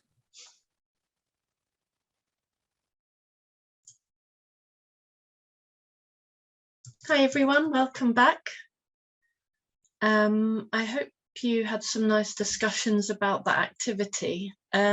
We do want to talk about any ideas, challenges about how you could carry out your imaginary project, imaginary today, of helping the elderly after the pandemic or during the pandemic. So we can have some time for this now, but we also have the two educators from the Spanish school who have stayed in school late to talk to us. So it might be better to do this after we speak with them. Unless, sorry, go on. Hello. Hello. Well, Anna. Hi, Anna. So, okay, we're going to talk to the two educators from Spain now, and then we'll discuss our ideas on this afterwards. So, hi, Anna. Hi. So, hi, Anna and Itziar from Spain, in Aragon, in Spain, from Los Albares. It's a bilingual Spanish school, and they took part in social innovation education projects in the previous project where we created it. So first, I'm going to make you famous by sharing your video of one of the many wonderful projects you did for Nemesis, and then we will hear from you about that experience. Okay, I will try to share that now.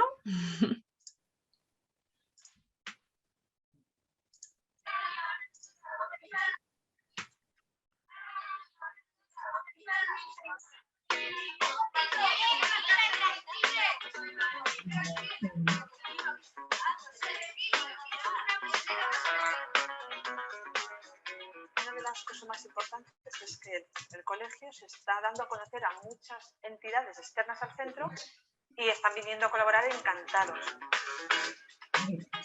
Está siendo, digamos que una unidad, alumnos, padres, profesores, con el apoyo de entidades externas. Entonces te sientes pues, que el colegio tiene mucha vida y muchas propuestas de futuro. Lo que hacemos es intentar mejorar el colegio, mejorar nuestro patio de juego, hacer que nuestro colegio sea un lugar mejor para futuros alumnos que vayan a venir. Cada representantes de cada clase cogen ideas de todo el mundo del colegio que quiera participar. A mí me gusta el huerto. El huerto. Minijuegos. Enseñar a los más pequeños. Lo que más me gusta es trabajar con los niños pequeños para reciclar. Una de las cosas que más me ha gustado de todo esto es que ya o por lo menos estos alumnos no ven el pedir ayuda como algo negativo, sino como algo más en la vida, de esto no lo puedo hacer solo, pues pido ayuda, y los que ofrecemos ayuda no estamos juzgando el no sabes hacer esto tú solo, sino pues enhorabuena por pedir ayuda y si te puedo te ayudaré en todo lo que haga falta. Se lo cuento a un amigo que tengo que es el cole, que nos echa mucho de menos y que le gustaría estar aquí para verlo. Yo también se lo he dicho a algunos niños de otros coles y les ha parecido también muy buena idea y la mayoría los han hablado con sus tutores y van a intentar hacerlo.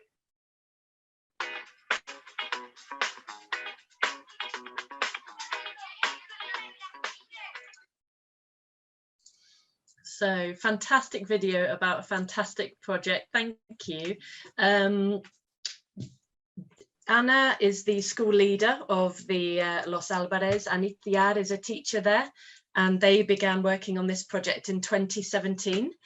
If you have any questions for Anna or Itziar, please write them in the chat or unmute at the end like we did with Aaron earlier. So I believe Anna Anitya, hello. Hello. Welcome. Good afternoon. So nice to see you. I know you are smiling, I can tell. Yes. Sorry Yeah. for the marks, but they are compulsory here in Spain. No we problem. can have problems if we don't wear, so sorry. No problem. I know you're smiling. So yeah. would you like to share your presentation with us then about the impact on the students? Thank you.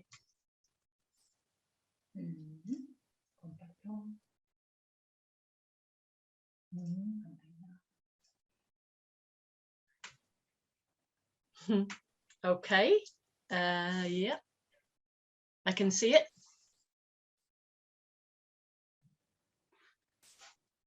Can you see it? Yes, thank you. Okay, so we are going to explain about Los Alvarez School. Can you hear? Yes, right? Perfect. All perfect. Yes, perfecto. Muy bien. Los Alvarez School is a public school. It is located in a small town of 6,000 inhabitants. It's very close to Zaragoza, the capital city of the province. At the school, there are 450 students and 35 teachers. Almost 30 or 40% of the teachers change every year. So it is not easy to develop a long-term project, but with Nemesis, we got it. Great. Why working on social innovation is being a success at the school? Because teachers understood that transforming our students into social change makers was a long-term challenge. So we didn't try to get results immediately. That's very important. And to get this goal to change our students, we choose to change something very important and close to them, the school playground. The children were changing at the same time that the playground changed. Sometimes with this type of projects, sometimes it seemed that nothing was happening, but suddenly a lot of things changed, the playground, how the kids interacted, new projects, the kids proposed new projects, everything was full of life. So you have to be patient because things change very slowly. How we did it?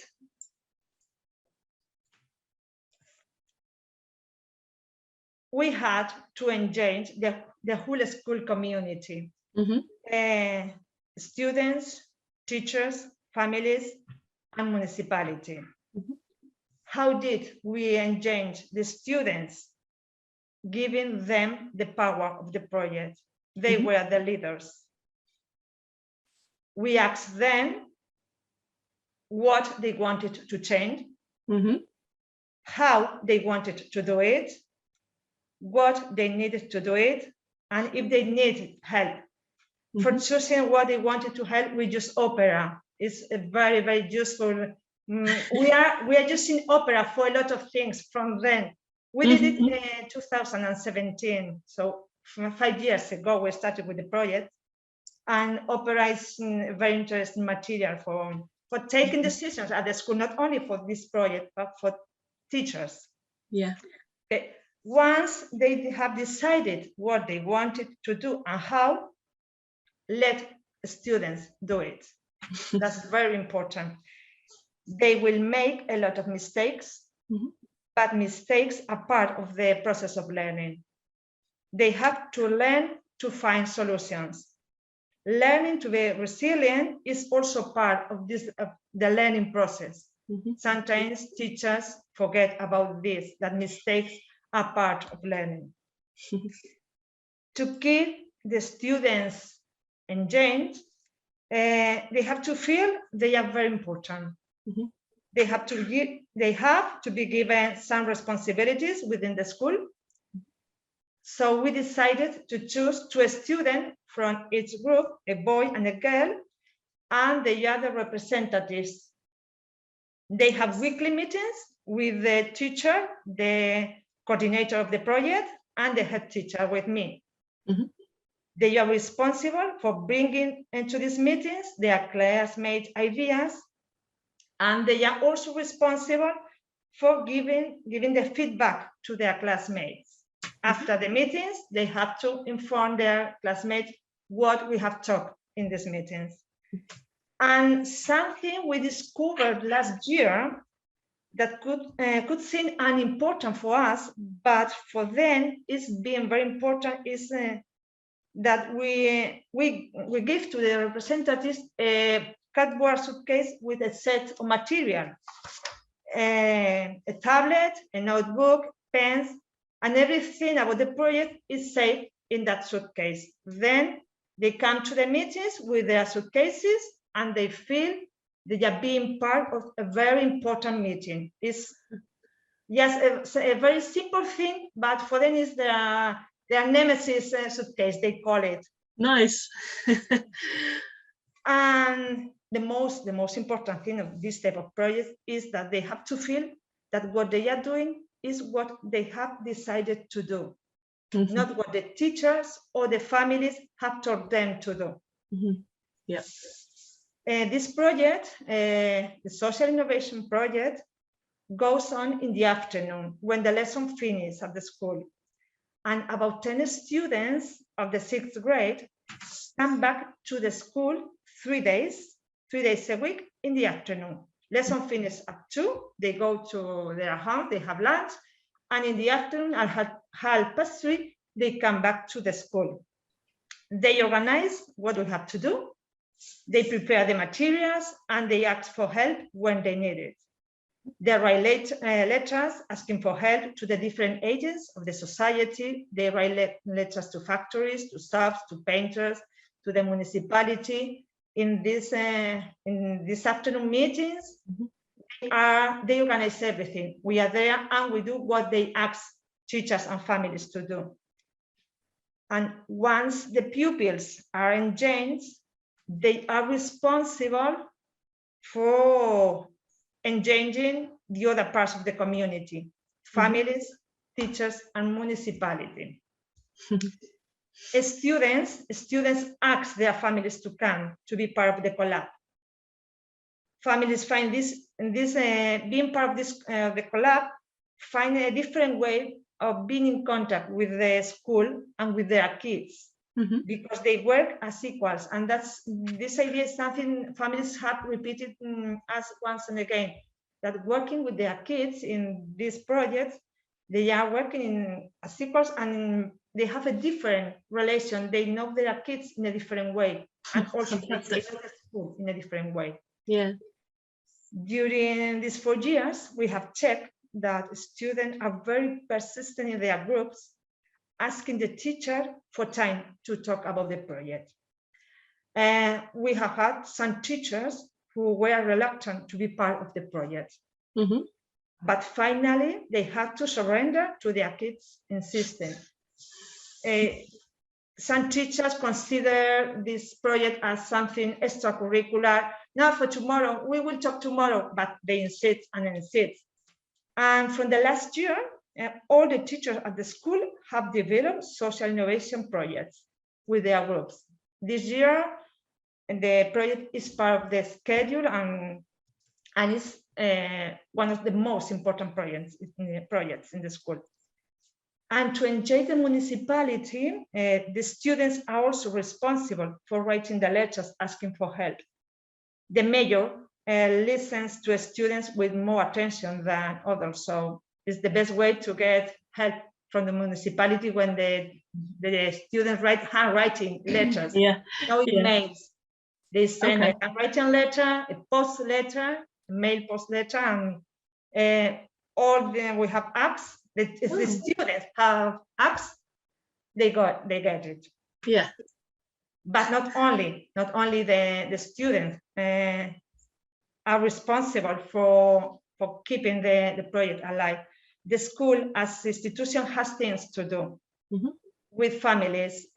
We send a weekly invitation to the collab, because sometimes at the schools we think that once you have sent a note with information, families know about what is happening at the school. But the first year, we realized that they didn't know. Some families didn't know what was happening at the school, and they thought that being part of the collab was close to some families. Not everybody could be part of the collab. So the next year, every week, we send a message to families. You can be part of the Nemesis collab. We are going to work in this, and this, and this. So if you want to come, it's open. And it's very, very important to publish everything you do in social media, because when families see the results, they realize the importance of the project. You can record a video, a podcast with kids inviting families to come to the school. Great. We record a video. One of the families, one of the moms who came to the collab, with the help of the kids, they recorded and edited a video asking for help from the other families, because it's the most difficult part to bring to school are families. And with municipality, it is very important to make the mayor and the councillors at this village at least part of the project, because they have helped us with the resources. So we consider that it was fair to celebrate the results with them, and we invite them to inaugurate the projects. Every time we improve some part of the school, we invite the mayor for the inauguration, and if that was a party, she took the picture, upload the picture in the social media. So for them it's good, and for us it's better, for the school is better. And finally, for the teachers, it is very necessary to train them about what social innovation education means. It's not easy for teachers to give the power to the students. You have to explain to the teachers that through the project, students are working on curriculum learning. They have to be conscious that what they are doing is not an extracurricular activity, but the competencies they are working on are the social competencies. And these competencies are within the curriculum, so they have to work. And it is also important, at least in Spain, to ask for institutional recognition from your educational authority. Because if, I don't know in other countries how it works, but if you want to change the school, you have to have training, and then for teachers it's an extra. They are doing something different, and they are receiving an extra title. So how to move the project forward? We finished Nemesis, finished the European project, finished, but we go on working social innovation at the school. How we did it? We include the social innovation education within the educational project of the school. We revise our educational project, and this is part of the aims we have included in our project. Give time to the project within the students' schedule. In the same way as they have maths or science, they have a time for working. All the classes at the school were at the same time about this project.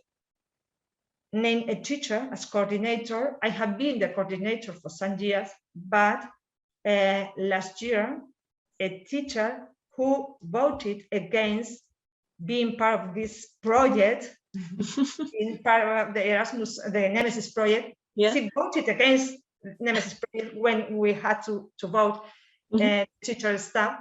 But last year she started coordinating, and this year she's developing a wonderful work with all the school. Wow!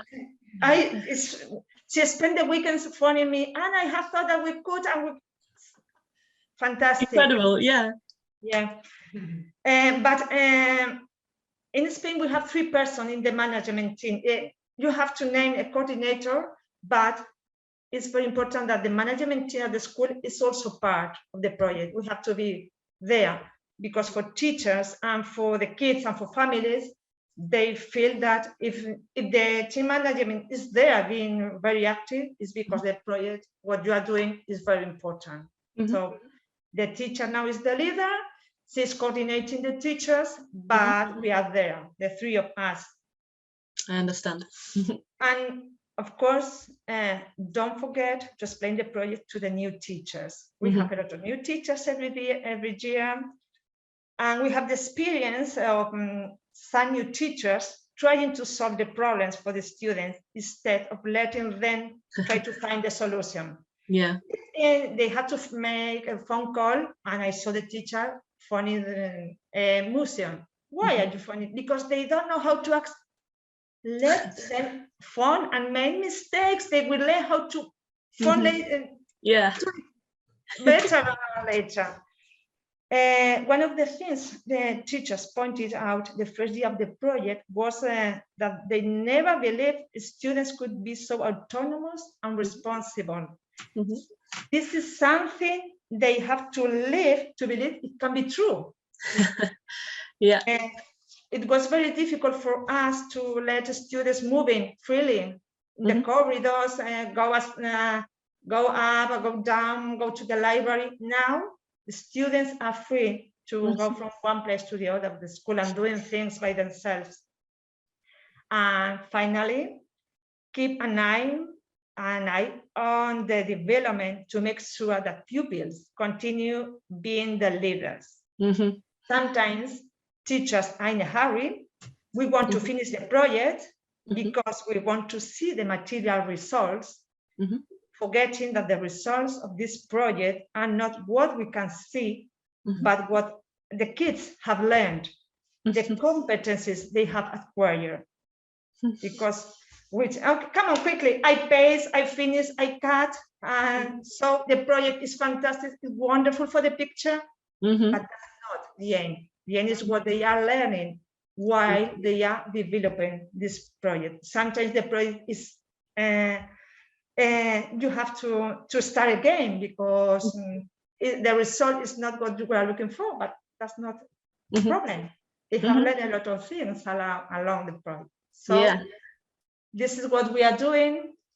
This year we continue working on our playground because there are a lot of things to do. Playgrounds are usually concrete space, but it's students ask to go on working like this. Great. A new they are proposing new projects. Great. And new spaces, yes. Oh yeah. So fantastic. This is what you can see in this picture, how things have been changing in the playground. The school garden, we have a lot of different corners in the playground. The number of problems that we used to have after the break, they have diminished a lot because they have a lot of things to do, different things to spend the time while they are in the break. Yeah. Thank you. And if you have any questions. That's fantastic. I mean, so many useful, practical information from your experience with these projects. I can't thank you enough, and it's been so great hearing about it. And I wonder as well, I'm sure there are many questions and comments. I wonder if I can share your presentation with the teachers here afterwards, so they can refer back to it. Yeah, thank you so much. I love the idea of the Nemesis suitcase, so students have all their resources in one place and they are important, and how I think Tiana said how you're saying the pupils were catching everyone, and just let them be free and do it. They will make mistakes, but they will become more autonomous and confident. It's fantastic. Thank you. And so, Joanna, are there some comments and questions in the chat? We have lots of them. Hi, Anna and Iker. How are you? Anna. Nice to see you again. Hello, Anna. Hi. So I've answered one of the questions that was, what is a co-lab? Because we are not using co-lab in this project. It's a co-creation lab for everyone. You know what a co-creation lab is. Then the next one is, how do you organize the work inside the school? If Madalena could just elaborate a bit on this, what exactly? Yeah, thank you. But I think I put the question too early because Anna actually explained it the way she did it. So thank you, Anna, for that. Okay, that's why I wanted you to elaborate a bit on this. Okay. So another question is, did you organize separate Facebook groups or Viber groups for the co-creation lab where the different people talk there, like students, families? Did you have anything like that? Yes, with the students, we have a classroom group with the coordinators of the co-creation lab, the afternoon co-creation. Facebook, no, no. With families, we have an app to communicate with families. Yes, yes, an application. We send the message and they can write. Yes, but and then they ask doubts and we can answer. It's the application we use for communicating with families. Our pupils are less than 12 years old, so they don't have Facebook or this. Yes. Okay. Is the app you use the app you normally use in school for communicating with parents, or was it something new? Okay, okay, that's great. So you can use something you already use. We had that app for communicating, but we didn't think about using that app for communicating this project, for Ask the Help.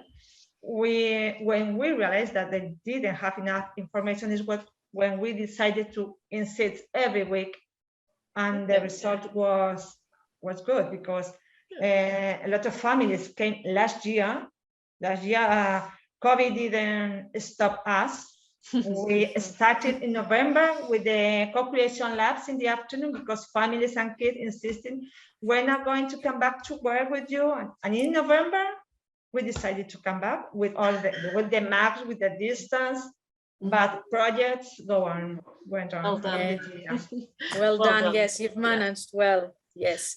Now, I know that in your school you have used the representatives, as you said, okay? So can you tell us a bit about how you you chose those representatives? Who chose the representatives?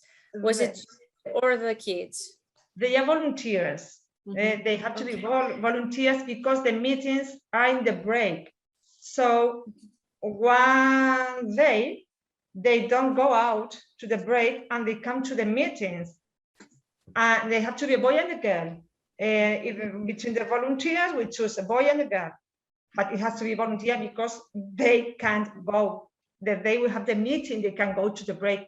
From some groups, we have 4 because they want to be a lot of vendors. Okay, there is no problem. Instead of 1, 2 and 2.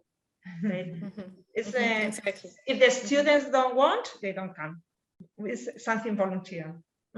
And those representatives then went back to the class and shared the discussions and all the decisions, and all together they have been working on the project, right? Yes. For example, yesterday, this year we have the representative meetings on Thursday, and yesterday I couldn't go to the meeting. I had a class with year 3 after the break, and when the representatives came, they explained everything. I was very surprised because they are 8 years old, and they explained year 1 is working with the elderly people, and they are planning something for this Christmas. Year 2, they have decided to work on this and this. Year 3, we are going to work with the social radio. So year 3, they are going to tell us what we are going to do with radio, something. And year 6 are thinking about how to help students who are, so they are year 3 and they explain everything they have been talking in the meeting. Okay. Perfect. Do you have any kind of award for children volunteers? No. No. No. last year, at the end of the year, we get in Christmas, we get a max for the people who came to the co-creation labs, but they know they are not going to have an extra present bonus on that. Yeah. They Okay. enjoy, they feel they are very important, so that's enough for them. Right, that's perfect. They feel that they are important. Yes. Another question is, what roles did children have in their project groups? Can you just name a few roles? So different students have different roles, right? Can you please name just a few of the roles that they had? Roles in the group? Papeles que tienen. Los papeles diferentes que tienen en sus grupos cuando las responsabilidades. But the representatives or the todo el grupo. In the groups, after, yes. The collapse. Yeah, the collapse, yeah. Yes, they organize everything. On Mondays, they have a meeting with the deputy head of the school, and they organize what we are going to do. All of them. One is the speaker. When I have the meeting, I come to the collab in the afternoon, on Tuesday afternoon meetings. If he comes on Wednesday, because this year we have 3 different collabs in the afternoon. Last year we had 1, but they asked for more, so this year we have 3. Wow! And when I come on Tuesdays to the meetings, to the afternoon meeting, one student have a notebook with everything we have to do, and he told us, this family goes to work with this teacher and this student to the school garden because we have to do this and this. This family goes to the petanca because we have to mend it with this teacher and this student, and the material is there. So everything is organized by them. And one student in each one of the groups is the coordinator of that group. Okay. Perfect. And just the final one, I can see, how long does the collab project process last during the school year? You've mentioned 3 afternoons per week. Yes, we have 3 afternoons from October to May. From we October start in October and we finish in May. Okay. 1 and hour a compliment. and a half. Okay. And a compliment from Tiana: great inspiration, school presentation, and love the slide with the fish. Child fishing teacher, local community. Love ideas and projects that are evolving.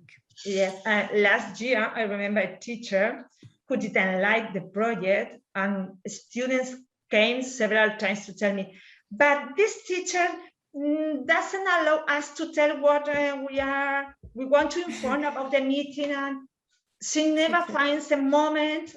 And finally, I have to talk to her, please. They need this time, so let them to explain their kids. Yeah. One of the kids told us that when we asked what is Nemesis for them, what was working in this project for them, she told us is when you go to the school, apart from studying, you do important things such as the school garden. So these projects are the important things for the students, more than learning math or science or English or whatever they do. They feel that they are learning to be social citizenship. They are learning about life. Yes, exactly.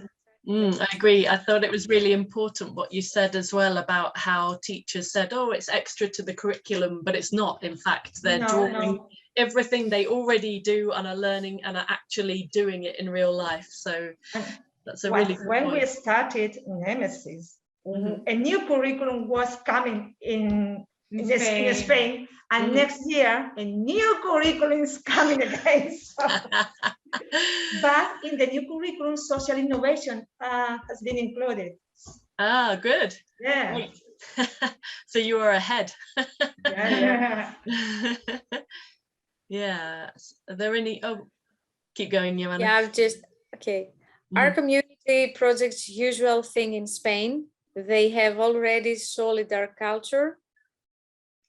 Soldier culture, what's that? Soldier culture. It depends on the schools. Some schools is not depends. We are in contact with the schools that are working the same way, but other schools teach math, language, and that's all. Okay. I can see Tiana says solidarity culture, Solidarity, not soldier yes. culture. That makes more sense. Thanks, Tiana. Okay. Thank you. Yeah. And such a hard work needs too much inspiration. Another compliment from another teacher. Thank you. Okay. If there's anything else, anyone else who would like to ask both Anna and Ithia any questions, just please do so now.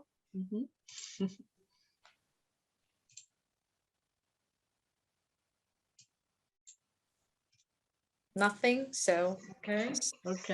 It has been so inspirational and wonderful to hear from you about the changes and benefits in your students, as well as the practical ways that you've made this such a success. So thank you so much. Thank you, Jen. Thank you, Anna. And thank you. Wherever It's you nice need, seeing you we again. are here. Yes. Okay. We know that. We know that. Bye Bye, girls. Thank you. Thank you. Gracias, Jen. De nada, adiós. Bye. Bye. Okay, I hope everyone enjoyed that. I certainly did. And I'm thinking it can work quite nicely with the activity you were just doing about how to actually carry out your projects in your schools. So you have now seen how they've done it in their school, and perhaps some of the things they said could be things that you might now do in your school. So let's, if anyone wants to share ideas from the 5Ws activity about how they would do a project in their school, they can do that now. You can add messages to the chat in English or in your own language, or unmute, or yeah, whatever you prefer.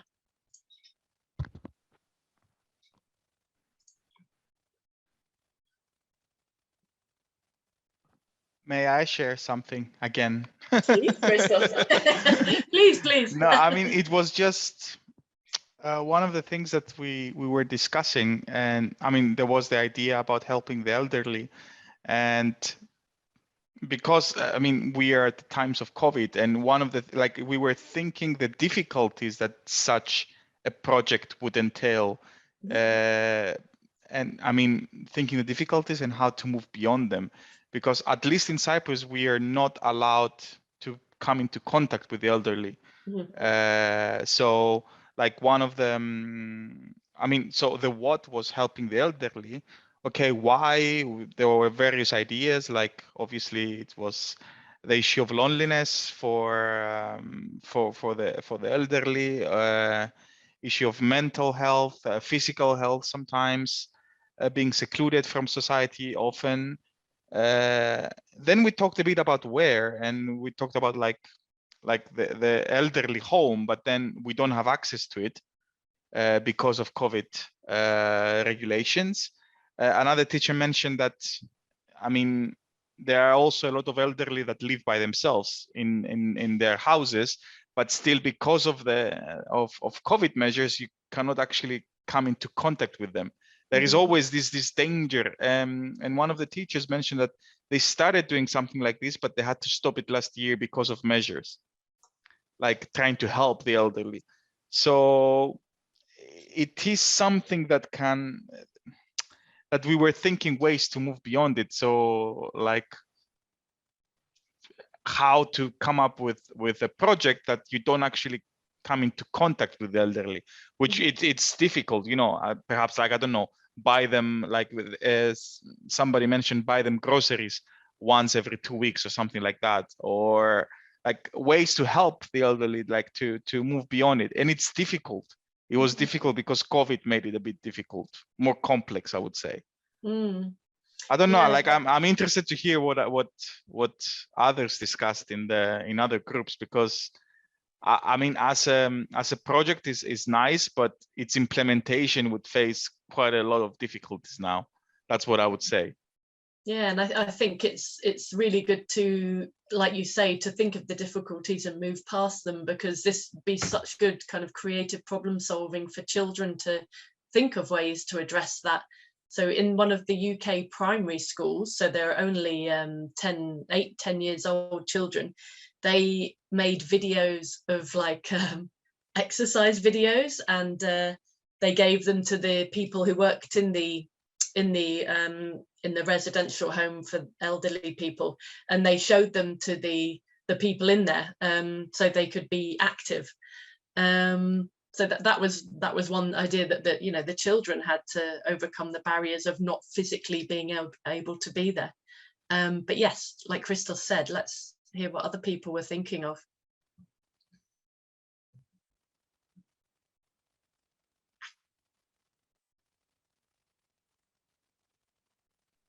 May I share a nice thought we had in our breakout room? Please.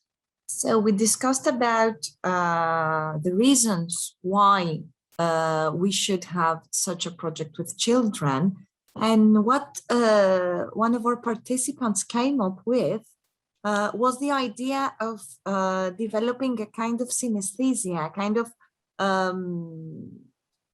feeling, a kind of emotion where by helping others, we actually improve our own quality of life.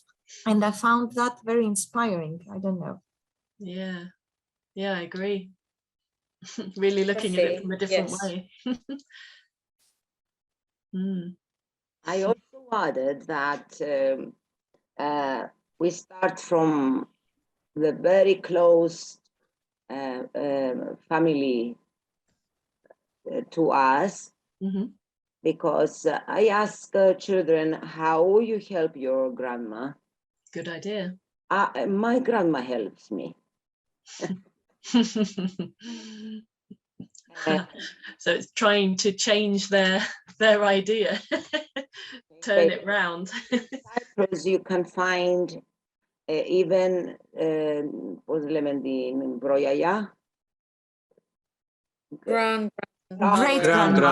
great grandmother, yes. Wow. Have to make afternoon care. Even she cannot care herself enough. It's something amazing. Also, you find many children that are used to find everything ready, not to help. It's a very good idea to start helping in the very closed environment of the family. Very true. So you're saying that children are used to having things done for them, so it's good to change it round. Yeah, I agree. Thanks, Christina. I hope I said your name correctly. I want to say something, if I can. Please, Branka. About helping elderly. In my country, most elderly people mostly are vaccinated, and all the other, including the elderly, have to wear masks. Therefore, I don't think the risk is so elevated as the colleague from Greek said. And then children can help them buying the groceries or paying their bills, because elderly people mostly don't use internet connections. Then they don't use internet, and therefore it's a big problem for them, for example, paying their bills. And I think that improving the life of few means improving the life of many, and then there is a question of humanity, helping our grandfathers and grandmothers, and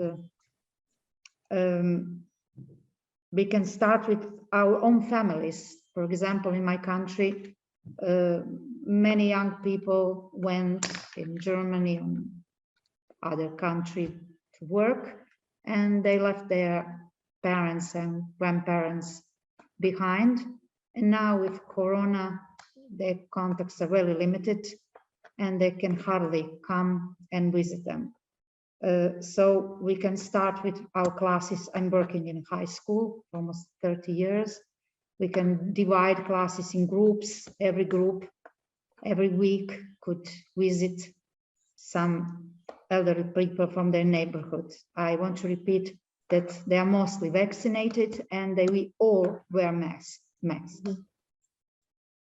It's great to hear these different possible approaches from each country. Thanks, Branka. You're welcome.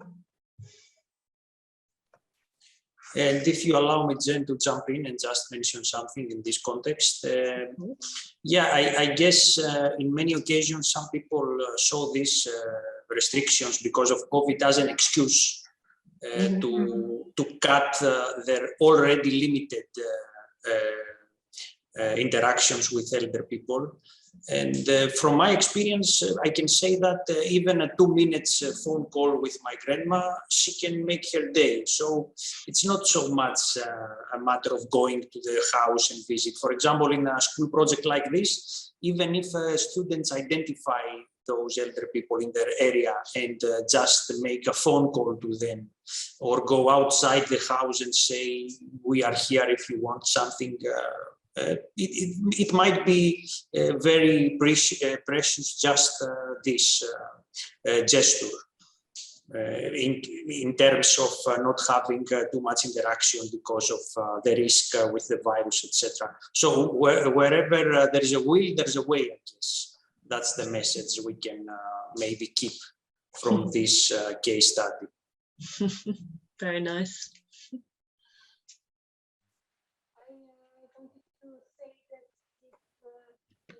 I think I can hear someone talking, but it's really quiet. We don't hear you. Who is it? Tiana. Very, very, very. You're very far away. And now, do you hear me now? Really, really bad. Yeah. Then much never better. mind. Much it's better. great. Now you are shouting. Yes, I'm shouting now. Just I wanted to add. Sorry, this is very funny. I wanted to add that if something like this happens during the project, I mean, if the project seems that it can't be done because of restrictions of whatever, I think that they can be reduced. So I agree with what Theo said. For example, it could be if they can't meet someone like in person, children or elderly, in our family, for example, during all this time, our grandparents enjoy in, sharing photos, videos, poems, anything, and we are using Viber, for example, for this, and this is also something that makes their day. I mean, this is very easy, and they don't feel left out, and someone is constantly communicating with them and also asking how they feel. I mean, all this. You've gone quiet again. Okay.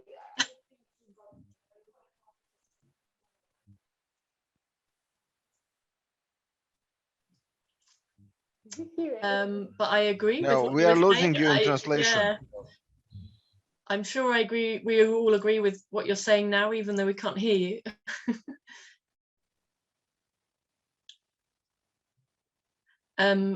While we've lost Tiana, I think it's really important what she was saying. Maybe she's written in the chat. Great. Okay. And also, while we are thinking of the difficulties and how to overcome them, we are, not forgetting, or we need to remember that we will have so many students and so many different perspectives that come, that students that come up with ideas that we would never think of and see things that we don't think of.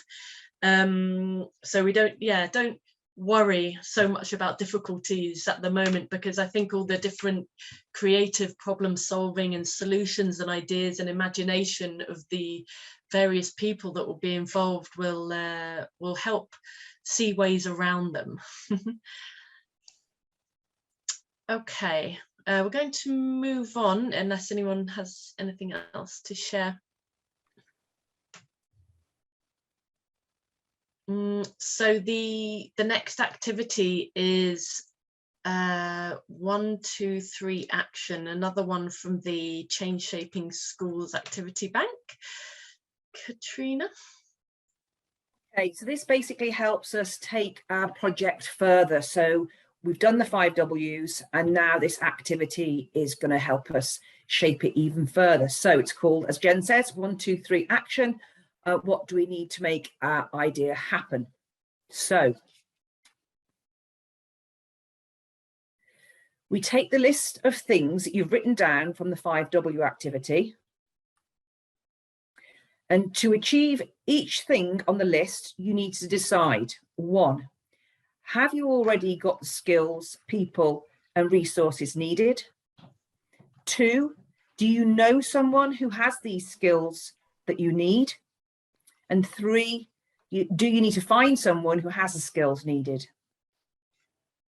Write 1, 2, 3 by each thing on the list with some notes to expand on why you choose that number. So we're going to give you 10 minutes to do this activity on your own. Please complete it on your sheet. And then when you come back from the 10 minutes, we're going to have a discussion and share ideas. Any questions before the 10 minutes starts? No? Okay, cool. All right, we'll see you in 10 minutes. Okay, so welcome back. So from doing that activity, does anybody would like to put any feedback or share anything in the chat or unmute and discuss it with the group in terms of this particular activity, 1, 2, 3 action? Joanna, is there anything in the chat anyone would like to share? Nothing yet.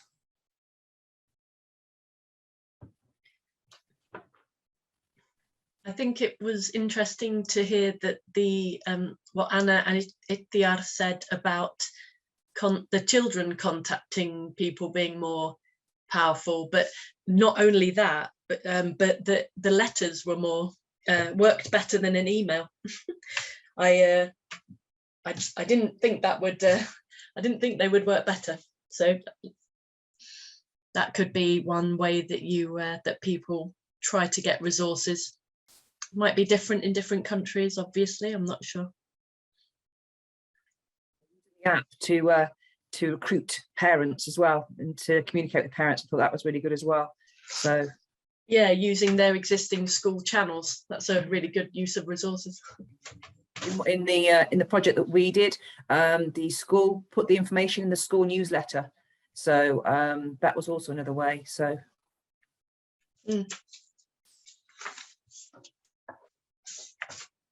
okay.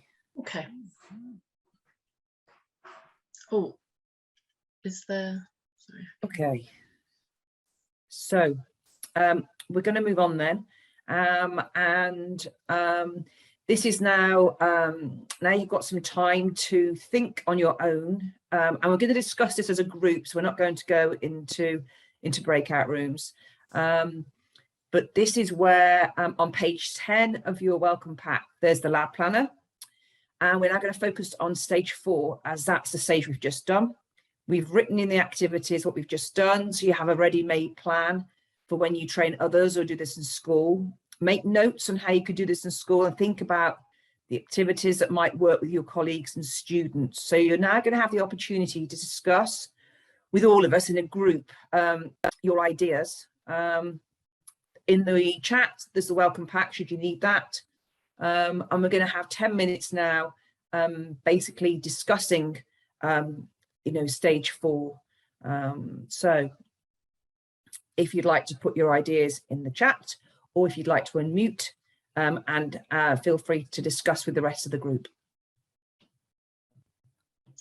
Or if you prefer to work individually alone planning, that's also fine.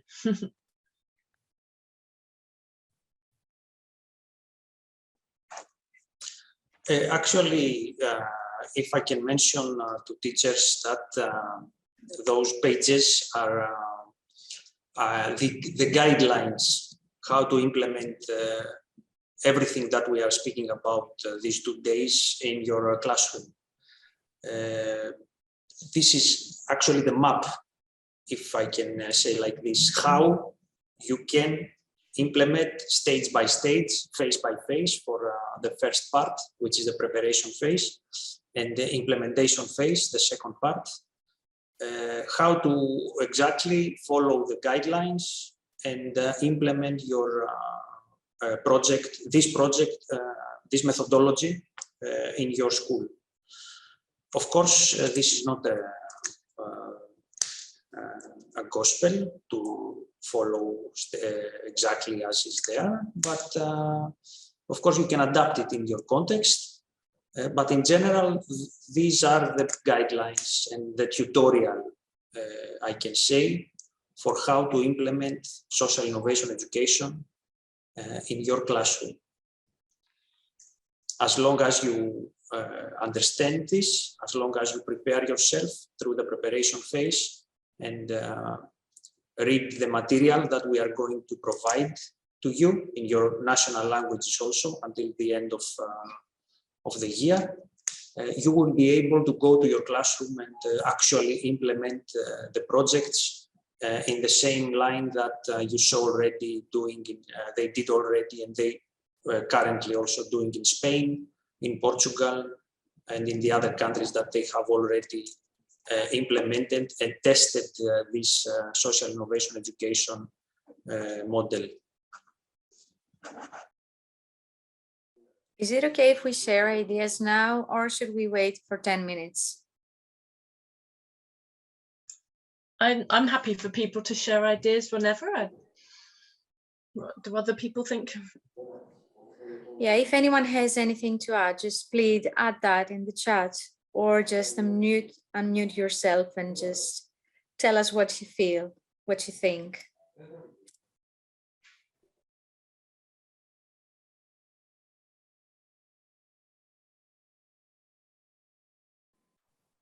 If I could add my idea, if I was a teacher, which I'm not, but if I was a teacher during this stage, the most important thing that I would do first was to give students different roles. Look into the project that we are working on, and then decide upon the roles that each one will have. And then try to engage them in to do a rotation in the roles, so that everyone can have all the roles, and just decide at the end that okay, this fits me better, if you know what I mean. And regarding asking for help, which was the trickiest part in the implementation of the model. This is the most important part and the trickiest one. I would use different activities, and of course the activity that we are having here, the 1, 2, 3 action, is very important for you to decide, the kind of resources and the kind of people that you would like to engage. I want to ask something. This project is providing financial resources if the school need to make a handout to give the community or to give the parents or something. This project provides handouts to you, how to see ways to have instructions how you can find the resources by yourself. We don't provide financial resources. but we tell you how to go and through the students and the community actors and the parents, you might find some resources for yourself. It's an educational and training material. We kind of assist the schools in if they need the extra financial, I don't know for what reason, like we can help with that, and also like for printing things, if students prepare something or this kind of things, we can like, it's about like getting together and finding partners that can help us with this. So like it might not be direct financial support, but it will be support in getting those funds, if I think I explain it properly. Mm-hmm. Yes. Yes, and if a school has a good idea and needs some funding, you have your ambassador in your own country. In Cyprus, you have Christos. In Serbia is Uros and Diana. In Romania is Madalina. In Croatia is Christina. You have the ambassadors there that they can help you. They cannot give you money, of course, and come to the school and tell you, okay, take this money and do whatever you want. But they can provide assistance to you, how to seek for a donor, how to make some connections with some business, maybe with corporate social responsibility. Yeah, we can find some ways as long as you have good ideas and students want to be engaged and try to make something. Understand? Thank you.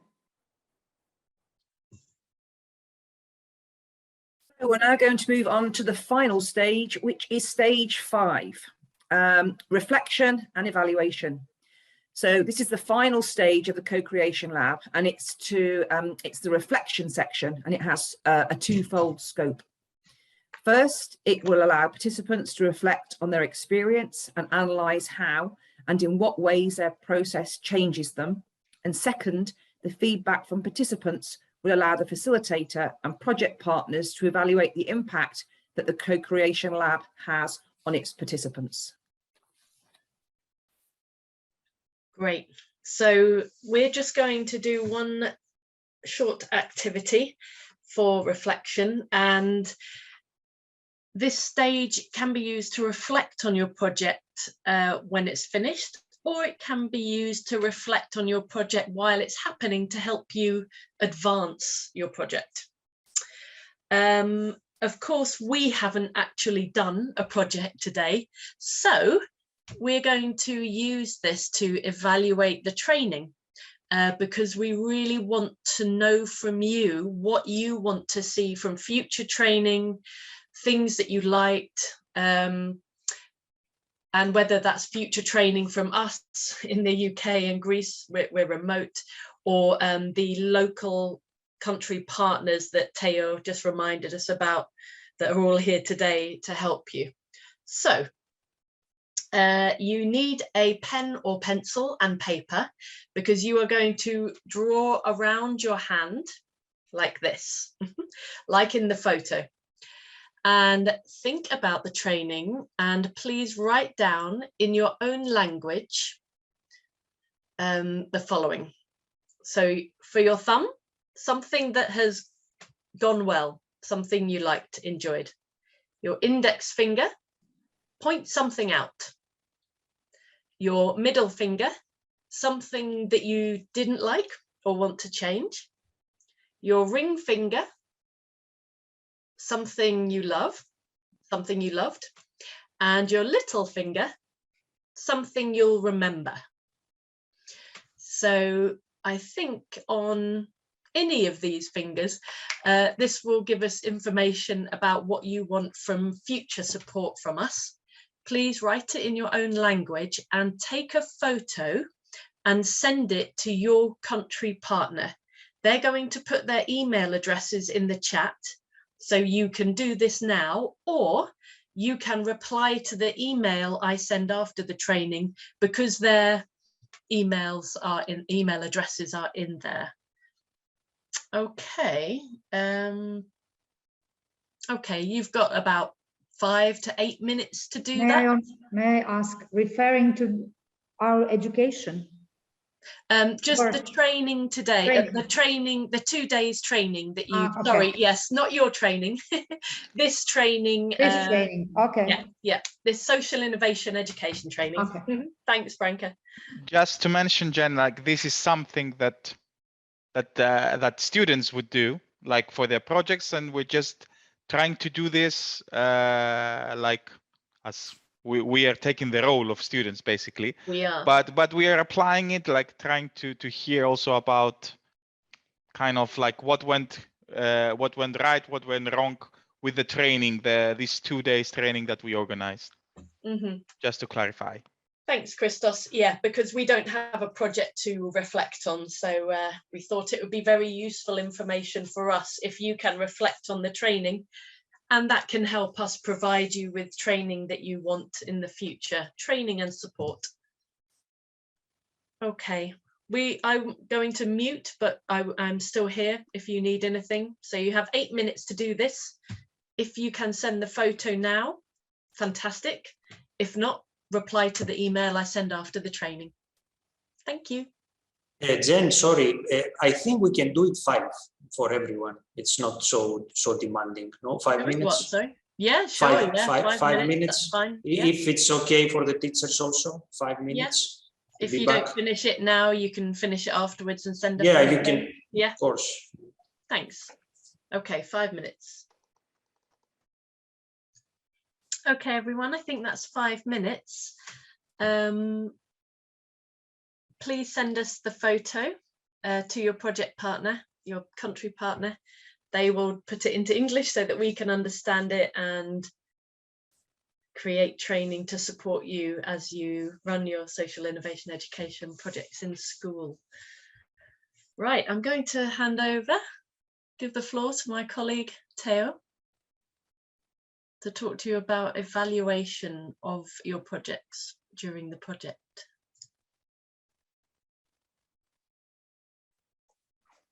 You have the floor, Theo. Yes, thank you. Can you hear can you see my screen? Yes. Okay, perfect. It's not too long.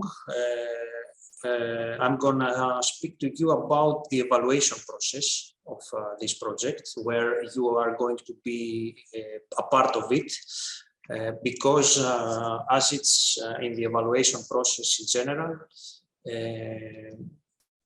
it is a very important part of the procedure of any project, and so it has to be this case also for our project. So what we needed to do is to define what we are doing here. Then we needed to collect feedback, to analyze it, to report it, and then to share with everybody what the results of evaluation have been, and if actually we achieved our goals, and to check if we did our job right, if we have to change something, if we are going towards a good direction or not. So to define first of... Yes. Sorry, can you make your PowerPoint full screen? I did it. Oh, oh right, it's not, okay, maybe it's just the way I'm viewing it, sorry. Is it visible for everyone? It's okay. No, Theo, it's not full screen. No, yeah, you shared maybe another screen. Yeah, this. Yeah, can you press on the little blind at the bottom by the... Yeah, slide share. Yeah. I did. In my computer, I did it. Now it's full screen, but it's not in you. No, it's strange. Okay.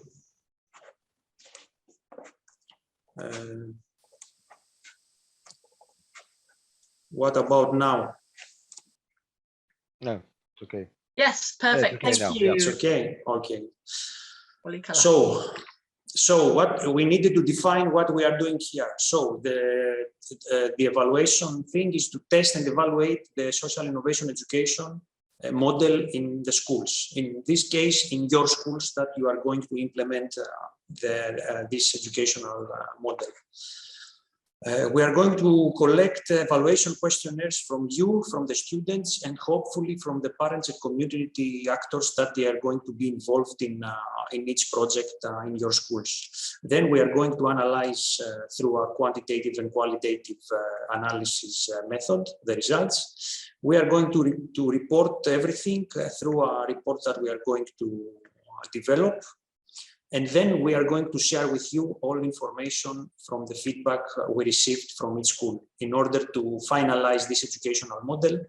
And hopefully this model can become a good practice in a European level and not just in the level of your schools or if the countries participate in the project.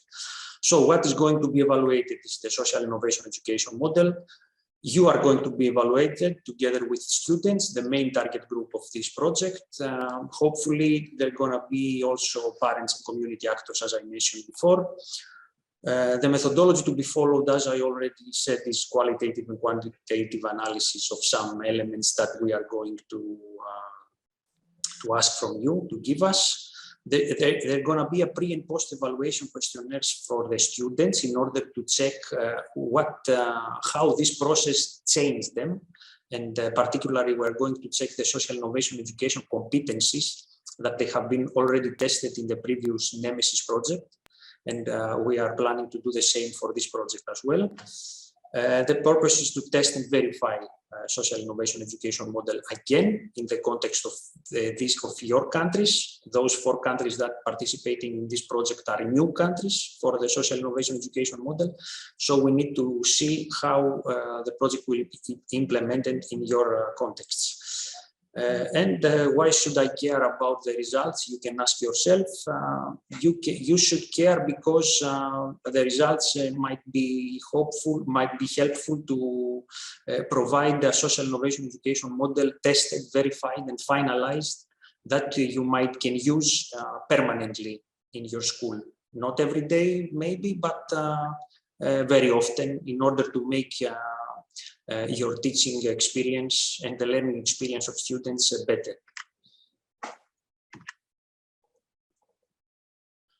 The target groups of the project, as I mentioned already, are the students that they are going to have a pre and post evaluations. You as teachers, you're going to have an evaluation after the end of the project and maybe an interim one, depends on when the projects will start in your schools and how long will they take.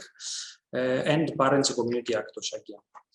The scope of the evaluation is to check the 3 principles of social innovation education, which are very briefly student at the center, the co-creation, and the transformative social action.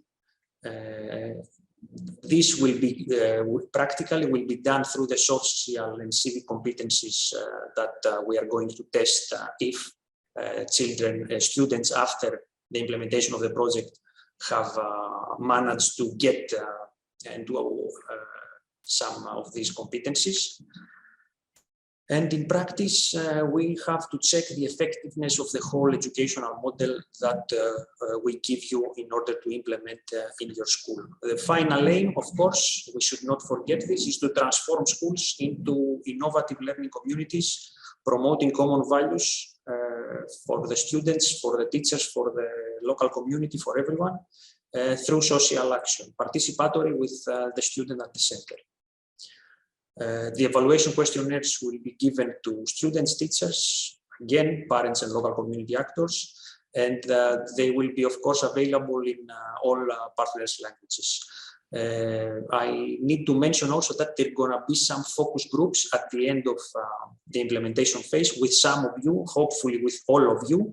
That would be an added value for us in order to check your experiences and how you experienced this process of implementing the social innovation education model in your schools. As I said before, the evaluation results focus to support the upgrade of the social innovation education model and extend its application, hopefully in a pan-European level.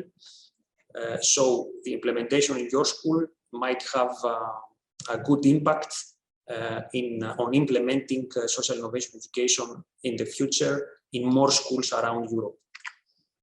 The evaluation report that it's gonna be ready at the end of the project, and you are also going to check this and see what we managed to achieve through this project. There are gonna be some pilot cases. Imagine what you saw before in the videos, in the interviews with the teachers, the Spanish teachers, the videos you saw from Portugal, from Greece, from everywhere. Imagine your school being a case study in 1 or 2 years from now. So in the next social innovation education project, in the future reports of social innovation education, one of these case studies, it might be your school. And you might be one of those teachers that will give experiences of social innovation education in a future training, in a future report about social innovation education. So I think your goal and our goal is to make new good practices and case studies through this project. For now, we will ask you to complete the online evaluation questionnaires that we are going to give to send you in your emails. I'm gonna also put the link here in the comments. And of course, we are open to hear from you and discuss with you everything you would like to tell us now, and of course, during the implementation phase of the project. You're gonna have, of course, my contact details and everyone's in the email. You need basically the contact details of your ambassador that you already know who it is in each country. And thank you very much for your patience to listen in the evaluation process. If you have any questions, please feel free to ask me. I hope I was quick enough, Jen, and sorry if I talked too quickly. That was perfect. So anyone have any questions about that? And I will send the evaluation PowerPoint of Teo's out in the email with the presentation from the day. I suppose that the questionnaire will be given in our language. Huh? Yes, Miss Christina, yes, of course. You will have, you will be provided with a detailed process in your own language so that you know exactly what things you need to evaluate and all the means and the tools that you will use to evaluate it. And you will be provided with that in your own language so that it's useful for the kids, of course.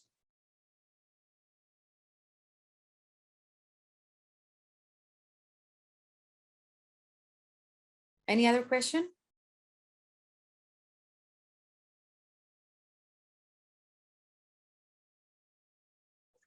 I have just put the link of the Google form, which is the online questionnaire, where all teachers just can click on the link and complete the questionnaire wherever you want the next days, next week, please.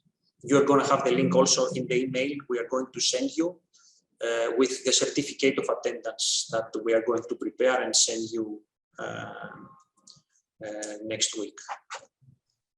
Yeah, we're going to send the certificate out later than this follow-up email, and also we will send out the recording of today, edited like the last day.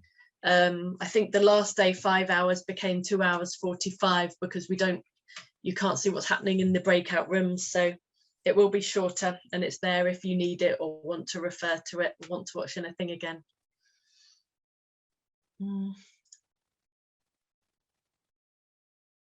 Thanks, Christina. I don't know if I'm saying your name correctly, but I hope so. And for us, Christina. It's okay. Great. Thank you for being here and passing this time with us. Okay. We are always here for more questions, and it's been a very long afternoon, evening, so I think if people want to ask anything else, please get in touch. We are really happy to help and support with this process. So we're very, very near the end. Yes, basically it's just up to me really to say goodbye and thank you for everyone for being here today. We will be here for a bit longer if you want to ask anything, but I imagine it's weekend time now. I just want to say, yeah, thanks for being here. I've really enjoyed doing this. Really, really wish it could be face to face, and I really hope that we can come to your schools and countries and see you and see what you're doing with your students, because it's exciting. Katrina, do you want to say anything? Yes, just thank you for your time. We realise that the last 2 days is long training and it's commitment. So just thank you for that and for your focus. And we wish you best of luck with your project. As Jen says, we will be here to support you as we move forward. And yeah, we're here for you. So best of luck and thank you. Thank you for the messages coming through. Thank you, Monica and Vaso. Have a great weekend too. Would other partners like to say anything? Thank you for your time. Yeah. For your time these 2 days. Thank you. Yeah, a big thank you to everyone for their time. Thank you very much for your time and commitment. And special thanks to all those teachers who are active and helped us and discussed with us. We are waiting from them and from the other teachers who maybe were more shy or eager to learn more, to test the model and tell us what they think about this. Yeah, it's been really nice sharing ideas with you, and can't wait to see what happens next. Thanks, Maria, and Christina, Antonia, another Christina. Oh no. Yeah. Okay, I think that will be it, everyone. Yep. Thank you so much.